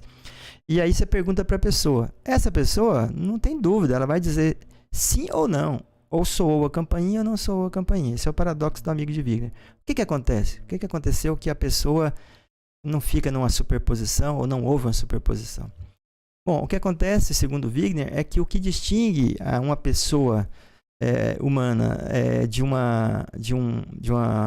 um gato ou de um animal, o que distingue é justamente a consciência. Então, para o Wigner, isso foi um paradoxo que ele criou na década de 30, se não me engano. Posso estar enganado, mas depois precisa checar. Mas é um paradoxo que foi criado no início mesmo. Tinha o paradoxo de Schrödinger e outros, né? O próprio paradoxo de EPR, né? E para o Wigner é um prêmio Nobel de física, né? O Schrödinger é o prêmio Nobel, o Einstein é o prêmio Nobel. Então, estamos falando dos pais fundadores da mecânica quântica. A contribuição do Wigner para a mecânica quântica, pelo menos assim, em todas as áreas, mas pelo menos em teoria de grupo, é fundamental, aplicada à mecânica quântica. E o Wigner acreditava que o que estava provocando o colapso é a consciência. O Wigner era um prêmio Nobel, tinha autoridade. Qual é o grande problema disso? É que essa interpretação do que estava acontecendo, né, dada pelo Wigner, ela é até hoje usada para a pseudociência. Já se sabe que não é assim, o Wigner se equivocou e tudo, mas e por várias razões que a gente pode discutir porque ele se equivocou, porque não é assim como ele está dizendo. Olha, não é a consciência não provoca o colapso, não tem nada a ver com consciência. Se você colocar qualquer coisa macroscópica, como eu disse, ou se você pegar um contador, digamos, automatizado, ele vai te dar a resposta lá fora da caixa também, da mesma maneira que a pessoa e sem consciência. Ou seja, não tem consciência nessa história. Pelo menos não tem do ponto de vista que a gente conhece da ciência e nos experimentos que se faz. E as pessoas pegam esse experimento do Wigner para dizer, olha, a mecânica quântica, como é interessante, ela provoca a modificação nas coisas materiais, provoca o colapso, e aí as pessoas viajam. E essa pseudociência hoje, também, até por causa dos pais fundadores, ela está permeando, né, a sociedade, e é por isso que a gente ouve falar em tantas, no psicólogo quântico, no direito quântico, né? Teve uma pessoa que propôs direito quântico. O direito quântico seria, na opinião dessa pessoa, que não sabe física, ela mesma disse, ela falou, olha, eu não sei nem a física do cursinho. Ela deu uma palestra aqui na física acho que há uns 25 anos, eu diria, se eu não estou enganado. E aí ela começou a palestra confessando, falou, mal sei a física do cursinho. Mas aí ela quis, o que eu acho que de certa forma é legítimo quando você conhece o assunto, mas quando você não conhece o assunto, aí você está especulando e sem conhecer as bases. E essa pessoa propôs, olha, tem um momento ali que o juiz vai julgar, inocente ou culpado. Quântico. Quando você joga uma moeda para cima, que vai dar o coroa, tem um momento que você não sabe se você tampar a moeda, deu cara ou coroa. Na opinião desse rapaz que criou o direito quântico, hoje deve ser um senhor, ele disse, olha, a moeda é quântica.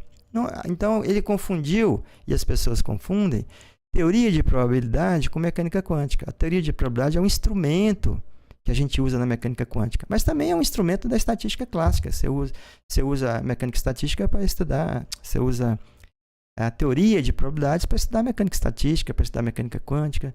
Então, ela se aplica em vários ramos do conhecimento. E se você confundir a probabilidade com mecânica quântica, você cai nesses absurdos aí, né?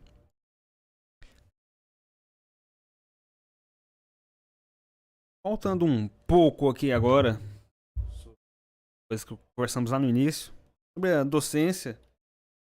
O podcast aqui, uma das coisas que a gente comenta muito é sobre ciência, surgiu da licenciatura isso aqui. Parabéns. A questão que eu quero é a seguinte, o que trouxe para o mundo da docência? Você sempre teve esse desejo ou foi compelido a vir para esse mundo? Uma boa pergunta. Eu acho que no Brasil é indissociável a pesquisa da docência. No Brasil existem pouquíssimos institutos, por exemplo, o CBPF, com quem a gente teve uma colaboração, publicou um Physical Review Letters, que é uma revista prestigiada sobre o trabalho que eu atualmente estou fazendo na área de termodinâmica quântica. Lá as pessoas não têm obrigações com o ensino. Elas realmente fazem pesquisa e só pesquisa.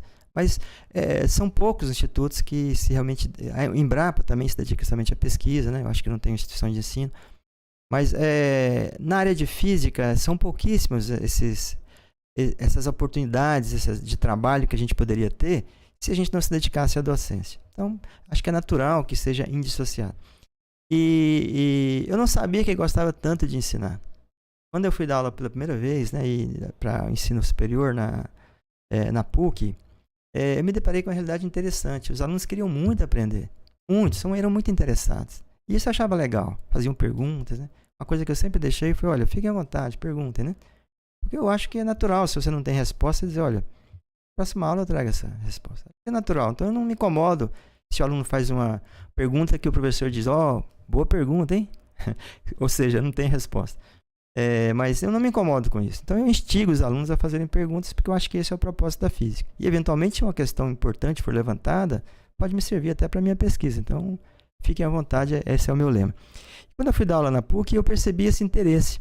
E os alunos, eles, na sua grande maioria, eles trabalham, porque o curso era noturno, né? E aí não tinham tempo, às vezes, para se dedicar como gostariam, porque eles queriam fazer física. E aí eu percebi que eu os ajudava bastante, com a lista, tirando dúvidas, recebendo, né, quando podia na minha sala, um pouco antes de começar. E aí eu acho que percebi que eu gostava de ensinar ali, né? Realmente eu gosto de ensinar, eu gosto de ter esse contato com o aluno. E aí eu percebi esse gosto. E aí foi natural, realmente não querer, por exemplo, me mudar e fazer um trabalho numa instituição só de pesquisa. Eu acho que o ensino, do meu ponto de vista, ele é fundamental. E se eu conseguir instigar em vocês, estudantes, essa curiosidade e esse estímulo, esse entusiasmo pela ciência, eu terei cumprido um pouquinho do meu papel. Na sua trajetória, você teve alguma experiência marcante com algum professor seu? Tive vários professores, inclusive, que eu diria que são meus modelos. Acho que todo estudante deve ter isso. Eu tive também. Eu tive alguns professores que faziam pesquisa, que ensinavam, e professores que faziam os dois. Mas eu tinha professores que não se importavam mesmo com o ensino. Infelizmente, eu tive professores que, se você aprendeu ou não aprendeu, era problema seu. Então, não aprendeu, tá aí, eu ensinei. Você tinha que ter feito o que fez, não conseguiu entender ou não passar, esse é problema seu. Mas também tive professores muito comprometidos com o ensino. E dizer, olha, isso é possível de ser aprendido. É difícil, mas é possível de ser aprendido. Então vai lá, faz uma vez, faz duas, faz três, até você entender o que está acontecendo e dizer assim, não, olha, eu sou capaz de fazer sozinho agora, né? E eu tive esses professores, e eu repito esse método. Eu digo para os meus alunos, é preciso que você faça. Tudo bem, se você não consegue, olha como faz, fala, não, isso aqui não dava conta. Agora, tenta assim olhar, tenta fazer de novo, para ver se algum ponto que você considera que não ficou muito claro, você precisa olhar de novo e ver e debater, não, mas por que isso foi feito? Por que você foi por esse caminho e não por esse caminho, né? E às vezes, claro, vários caminhos levam ao mesmo objetivo, mas por que esse caminho ele é mais fácil? Por quê? Fala, não, eu simplesmente fui, vai por outro, vai dar a mesma coisa, tem que dar. A resposta tem que ser única, se tiver certo, né? Então, esse gosto, eu acho que foi nesse contato mesmo, esse despertar, né, de perceber que o aluno, quando ele era estimulado, ele agradecia a gente, falava, puxa, legal, não gostei, porque agora eu vou fazer física. Eu falei, pô, mas é isso que eu quero que vocês façam mesmo, né? Vai continuar a fazer um mestrado, um doutorado, né? Na sua área de ensino, que seja, porque é muito legal. Porque eu gosto muito de pesquisa, mas eu acho que a pesquisa em si ela é tão fundamental quanto a pesquisa dura, que a gente chama em termodinâmica quântica, em ótica quântica. A pesquisa em si é muito importante. É ela quem vai dizer, olha, o que está acontecendo? Vamos pensar as condições de trabalho, vamos pensar a forma de ensinar, vamos pensar as teorias, né? Então, eu gosto muito disso, ter um bom relacionamento com o pessoal do ensino e prezo muito isso. E acho que isso me diferencia um pouco dos pesquisadores que gostam muito de fazer pesquisa, mas não gostam tanto de ensinar. E aí eu gosto de fazer os dois. E aí eu acho que esse casamento foi perfeito, né? Pesquisar e ensinar, para mim, é a glória. Eu acho que é a melhor profissão que existe. Tem que concordar. Tem que concordar, porque a atividade de docência não vejo. Pois é. E como docente, em alguma aula, você teve alguma experiência marcante, alguma coisa que você leva para a vida? Em alguma aula, em algum momento? Algo assim que vem na sua memória? Tem algo interessante que eu acho que vale a pena mencionar. Eu dei um curso de Introdução à Mecânica Quântica, porque existe o curso de Introdução à Mecânica Quântica 1 e Mecânica Quântica 2. Depois tem Mecânica Quântica Avançada na pós-graduação, né? Mas não muda tanto assim. Tanto é que algumas disciplinas são aproveitadas na pós-graduação. E ao ensinar Introdução à Mecânica Quântica, o livro adotado como consenso é um livro chamado de Iceberg. E ele não introduz notação de Ketty-Brach, né? Ele faz algo bem assim... ele postula a equação de Schrödinger, como se deveria no curso introdutório, as médias, como se calcular, e começa a aplicar em problemas. Eu estava dando esse curso, um rapaz chamado Arlan, ele falou assim, começou a fazer questões sobre, mas em que espaço estão essas funções? Né? Espaço, ele estava se referindo a espaço vetorial, espaço linear, que a gente aprende em álgebra linear. E aí eu dizia para ele, tal espaço, mas por que você não faz isso? Porque eu começava a me questionar coisas técnicas que não cabiam no curso de introdução à mecânica quântica, porque não faria sentido falar de álgebra linear, de Ketty e Brach nesse curso introdutório. Nem estava na ementa, né? Não estava na ementa. Então, para quem já teve aula comigo, eu sigo a ementa, sigo um livro, normalmente quando eu posso, porque agora... Estou ensinando Física e Matemática 2 e não existe um livro único que tem, que é o Butkov, então eu estou seguindo. Não é um livro assim que eu acho que é fácil para o estudante, mas é um livro que condensa tudo. Então quem seguir esse livro toda a ementa está ali. E eu gosto de adotar livros assim. Então eu estava seguindo a ementa e o Arlan, muito curioso, falou, não, mas tinha um lado matemático dele e ele não concordava, dizia, mas você não falou do domínio dessa função. Mas você, enfim, são coisas que... Ele era bem criterioso e, na verdade, ele era muito respeitoso. Ele sempre me procurava depois das aulas. Ele nunca ficava interrompendo as aulas para falar dessas coisas. Depois das aulas ele me procurava. E aquilo realmente me pegou, sabe? Eu falei, puxa, eu acho que está faltando um texto sobre mecânica quântica que seja acessível, mas que ao mesmo tempo não descuide da parte formal, né? Desses aspectos formais. E aí, quando eu estava preparando uns textos para pós-graduação de introdução à informação introdução à informação e computação quântica, que é um curso, inclusive, que eu estou dando este semestre. E aí eu pensei, poxa, preciso de uma introdução à mecânica quântica. Eu não posso falar de informação quântica no nível introdutório e de computação quântica no nível introdutório sem falar de mecânica quântica, naturalmente. Então, eu tenho que falar de mecânica quântica. E aí eu lembrei do Arlan. Falei, caramba, eu vou fazer um negócio que... do jeito que o Arlan estava querendo. E aí fiz 8 capítulos de introdutórios de álgebra linear. Então o livro se chama Introdução à Informação e Computação Quântica com álgebra linear, com a introdução com álgebra linear envolvendo Ketty e Brach. Então os 8 primeiros capítulos são, primeiro, falando de um espaço vetorial, o que é um espaço vetorial, o que é um corpo, o que é um anel.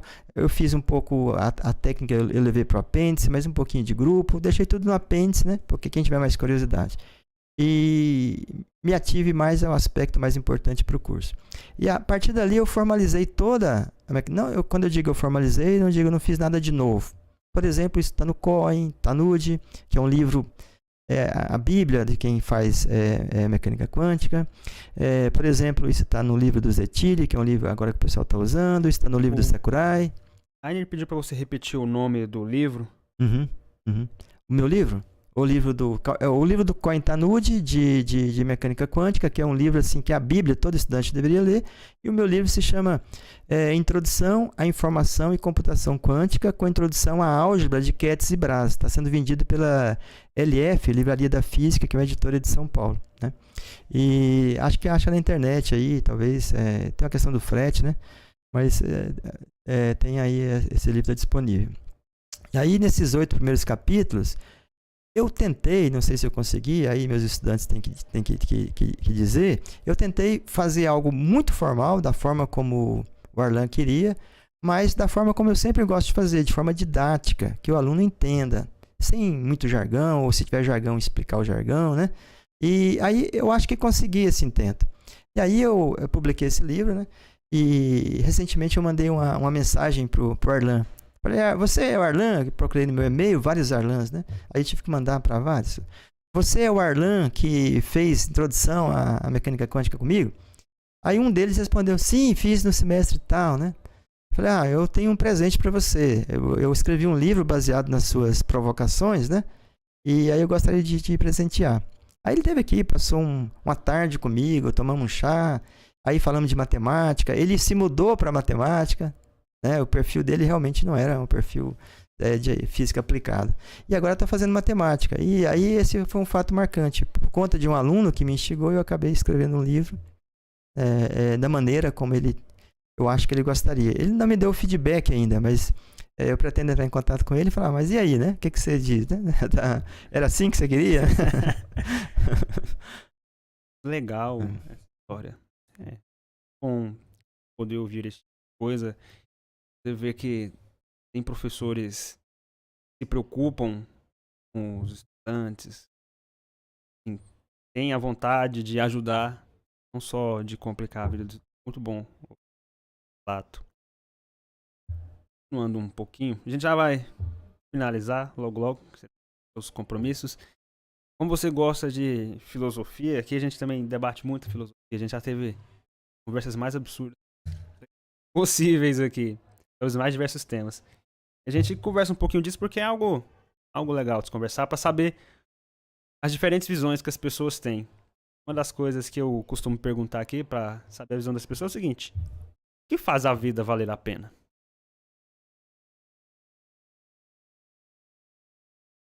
As amizades, a família, a luta pela...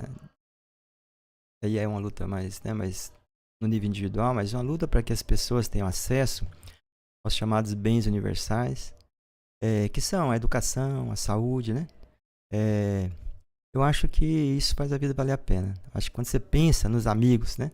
No entorno, e além disso o trabalho. O trabalho é o que motiva a gente para continuar. Isso também é um fator que eu acho que faz a vida valer a pena. Quando eu penso assim, puxa, eu vou dar uma aula hoje, que legal. Ou então quando eu penso assim, nossa, descobri um negócio aqui que vai dar uma publicação muito boa. Aí depois você vê, nossa, infelizmente não era como eu pensava.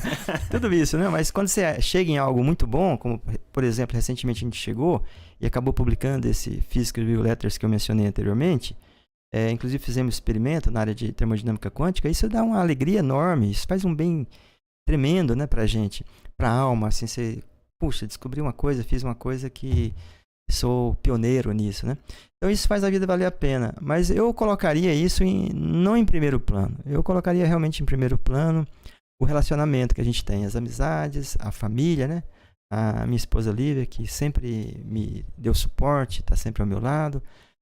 Isso faz muito a vida valer a pena. E aí junta com algo que você gosta de fazer, que é o trabalho, aí, caramba, aí realmente não posso reclamar. A vida tem me proporcionado muitas coisas boas e eu sou muito grato por isso. Eu sou grato à vida.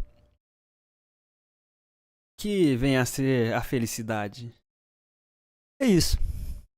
É achar que vale a pena viver. Eu acho que a felicidade é isso. Respondo com a sua primeira pergunta. A gente chegou aqui, você comentou sobre o Lampião acorrentado. Eu tô apelidando, viu, Luiz? Eu tô apelidando aqui Lampião Acorrentado. Você pode expor lá no MASP e é uma obra de arte moderna que você vai ser premiado lá, viu? Não sei se a concepção foi sua, mas bem legal. Aqui embaixo eu vejo uns disjuntores ali, uns relógios, algumas coisas assim. É um negócio que faz a gente pensar. A pergunta é, o que é arte? Bom, aí eu não... Notoriamente eu não sou a pessoa capaz de definir a arte e dizer, né, o que é arte. Até porque há tanta controvérsia, né? Eu estive no MASP, tive a oportunidade de mais de uma vez, principalmente olhando arte moderna. Lá no MASP você vai ver os clássicos, né? Um Renoir, por exemplo, né? O rosa e azul, que é algo fantástico. Você olha o rosa e azul e fala, isso é arte, né? Mas você olha também, por exemplo, pedaços de carvão pendurados, pedaços de carvão pendurados assim numa sala, que você entra e vai passando por entre esse... É uma exposição, é uma instalação, e isso é arte, porque alguém disse que é arte, né? Então, eu acho que é tudo que é feito pelo ser humano, e o ser humano diz, olha, isso é fruto do meu trabalho, isso é fruto da minha concepção, isso foi o que eu concebi, e aqui está o resultado, isso é arte. Claro que é tão amplo isso, você vai dizer, então talvez produzir um... Bom, se é original, eu diria que se é original e é produzido pelo ser humano, pode ser, digamos, catalogado como arte. Aí você diria, mas então a ciência é uma arte, porque a ciência é produzida por um ser humano. Você vê, a gente vai... Bom, aí vai por vários caminhos, né? É difícil dar uma definição que satisfaça tudo e a todos os critérios, e aí não tem essa interface só arte ou só ciência, né? Sobre ciência ser arte, a gente teve essa conversa com o professor Renato. Que legal, eu vou colocar esse podcast no meu carro e vou assistir, viu, Renato? Renato até tocou violão aqui pra gente. Que legal, ótimo. Inclusive, eu sempre que posso, eu vou assisti-lo nas apresentações do grupo dele. Muito legal. Uhum. Ele tem a banda, Zebras, né? Isso, Uma vez eu já ouvi ele tocando.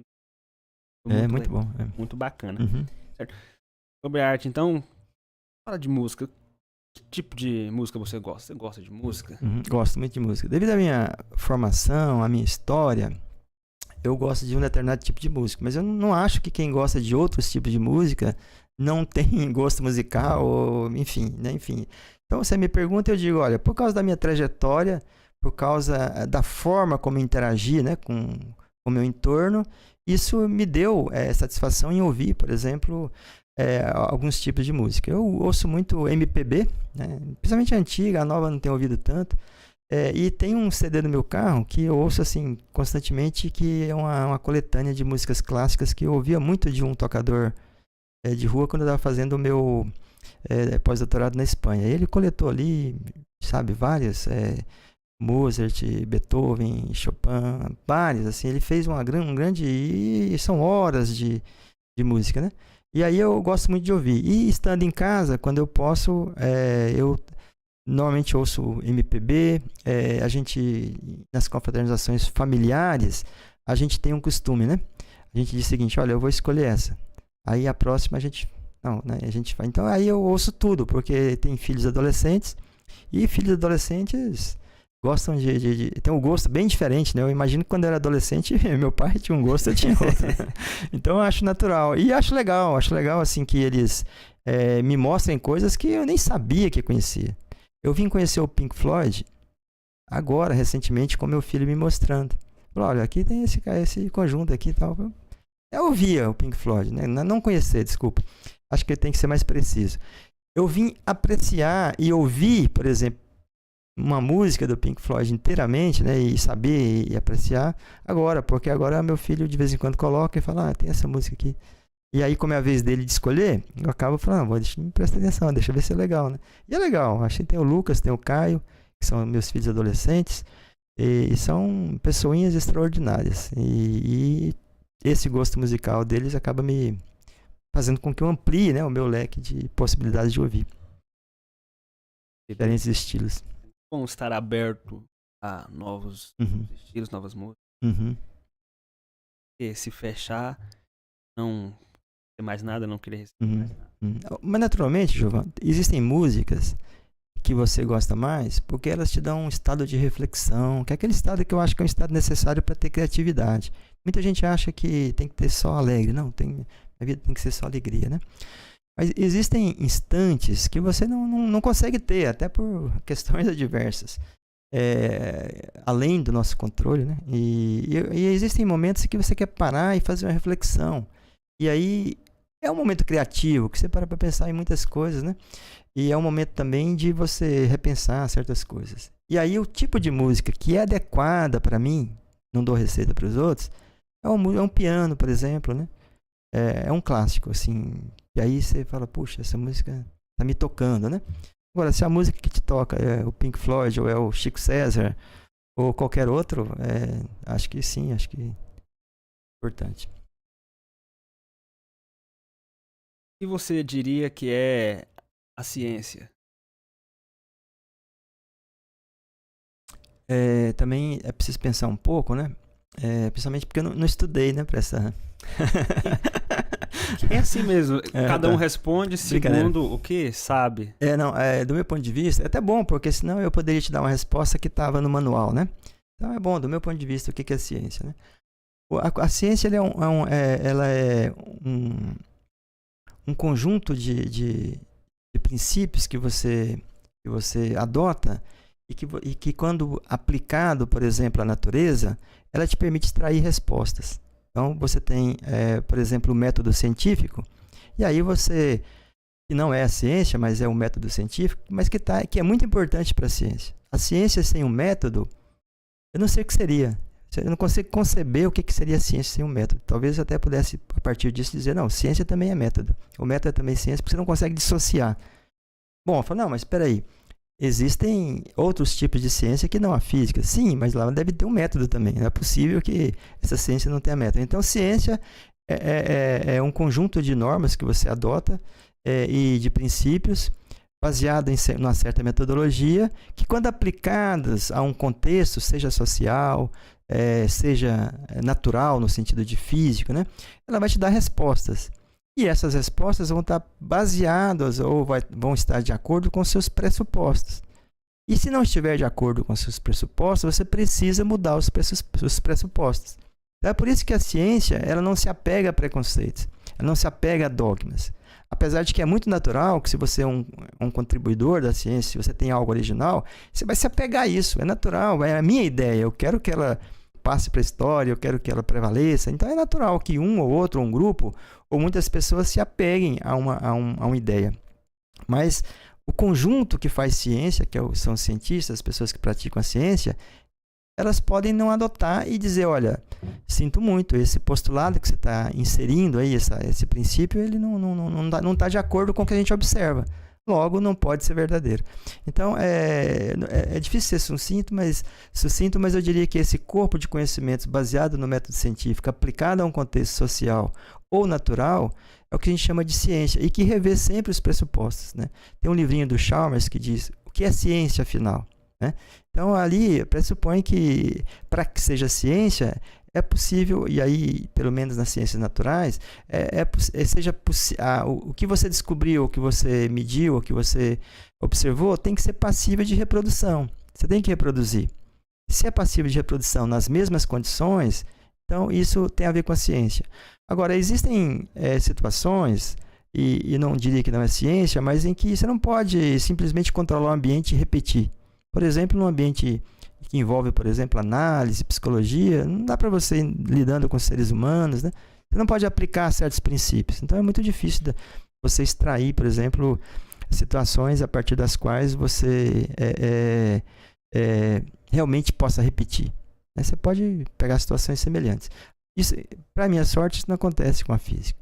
A física e a ciência que eu faço, ela tem esse padrão de repetição. Isso, para minha sorte, né? Não é a mesma dos psicólogos, por exemplo. Você acredita na ideia de um Deus?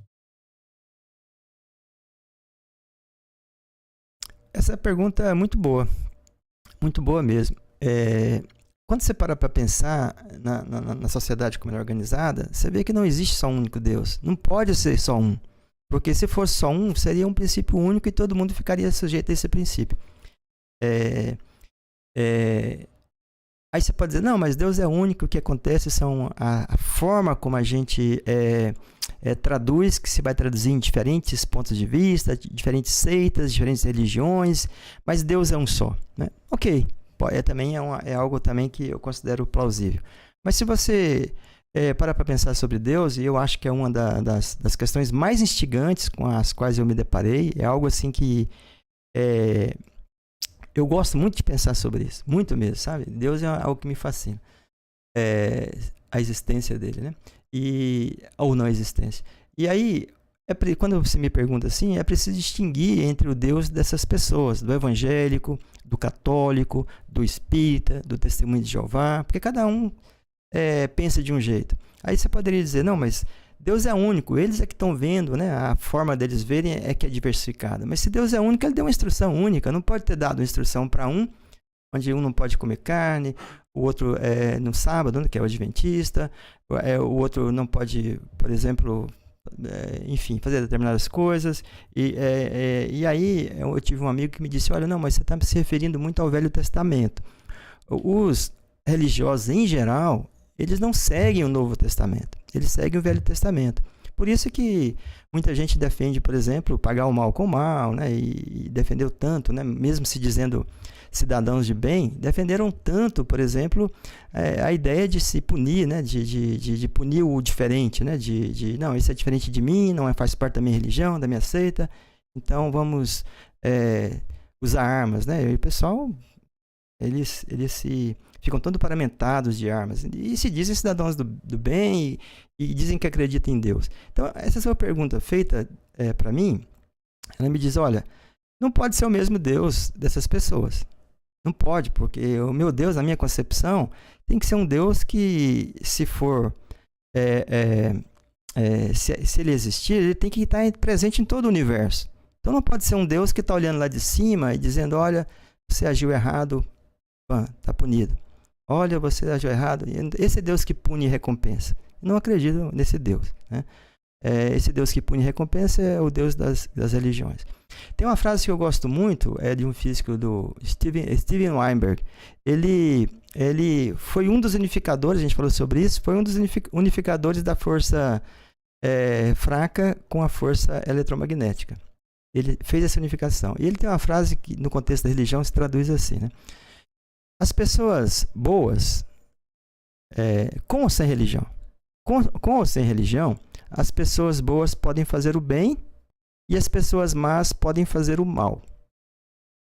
Agora, para as pessoas boas fazerem o bem, precisa ter religião. Essa frase é muito, se você pensar nela, ela é muito instigante. E se você analisar as guerras que houve, né? Mouros contra cristãos, evangélico contra católico, e se você analisar punições que às vezes são feitas por religiões ou brigas e ódios, você fala, mas como que essa pessoa tão boa está fazendo isso? A religião mandou.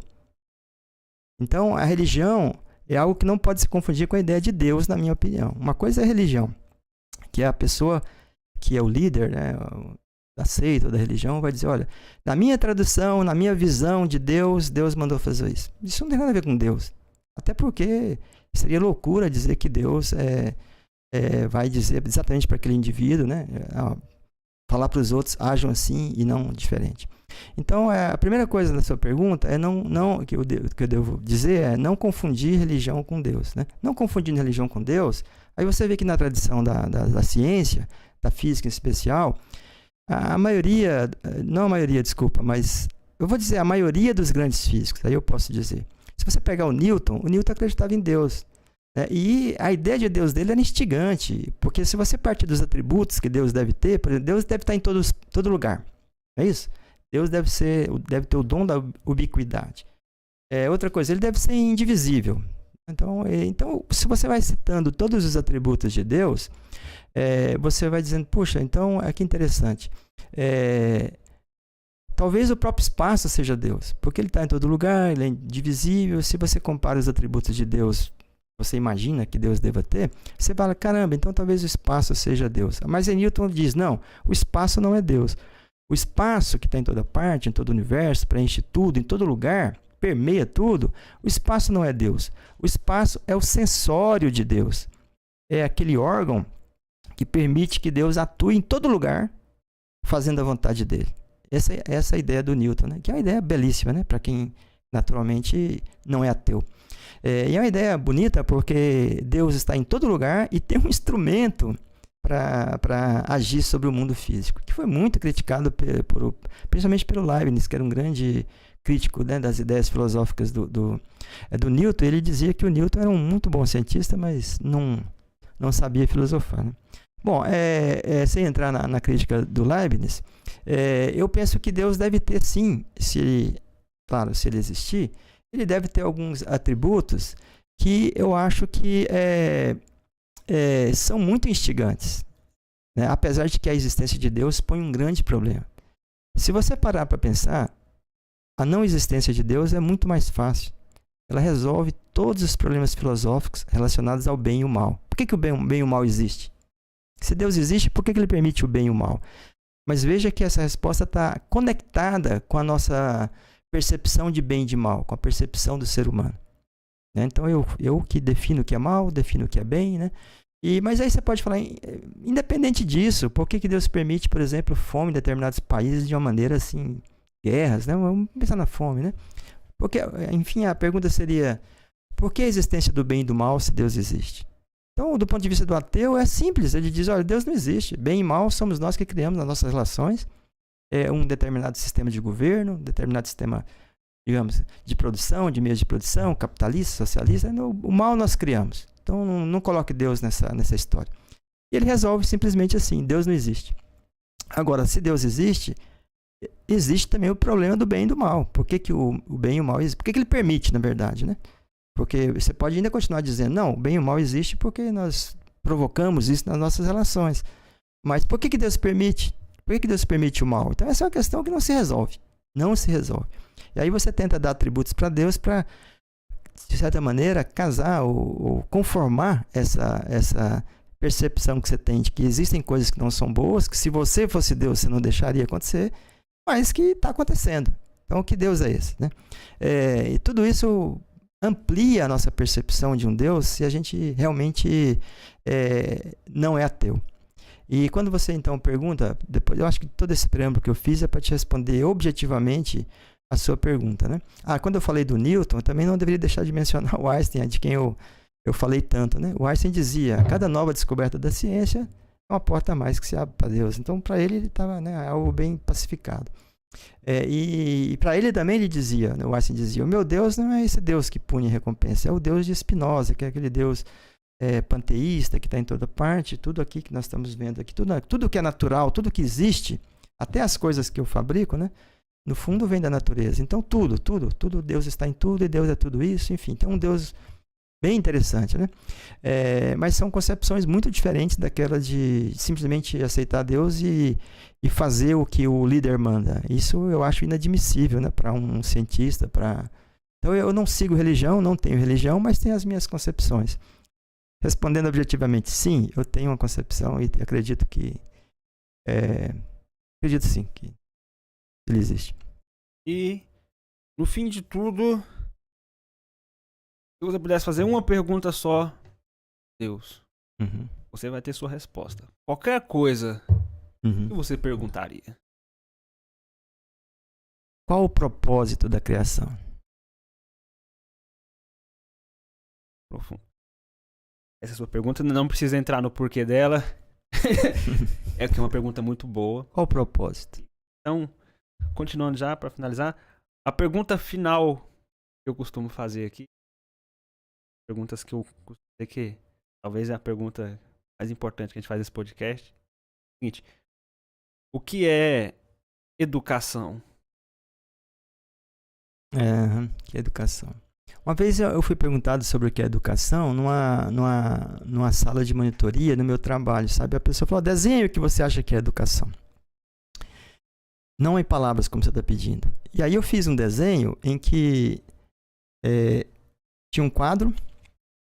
Nesse quadro, o professor estava escrevendo no quadro e fiz ali, da forma como eu consigo desenhar, uns 4 ou 5 alunos também apontando e perguntando. E eu indiquei, esse é o professor, esse é o aluno.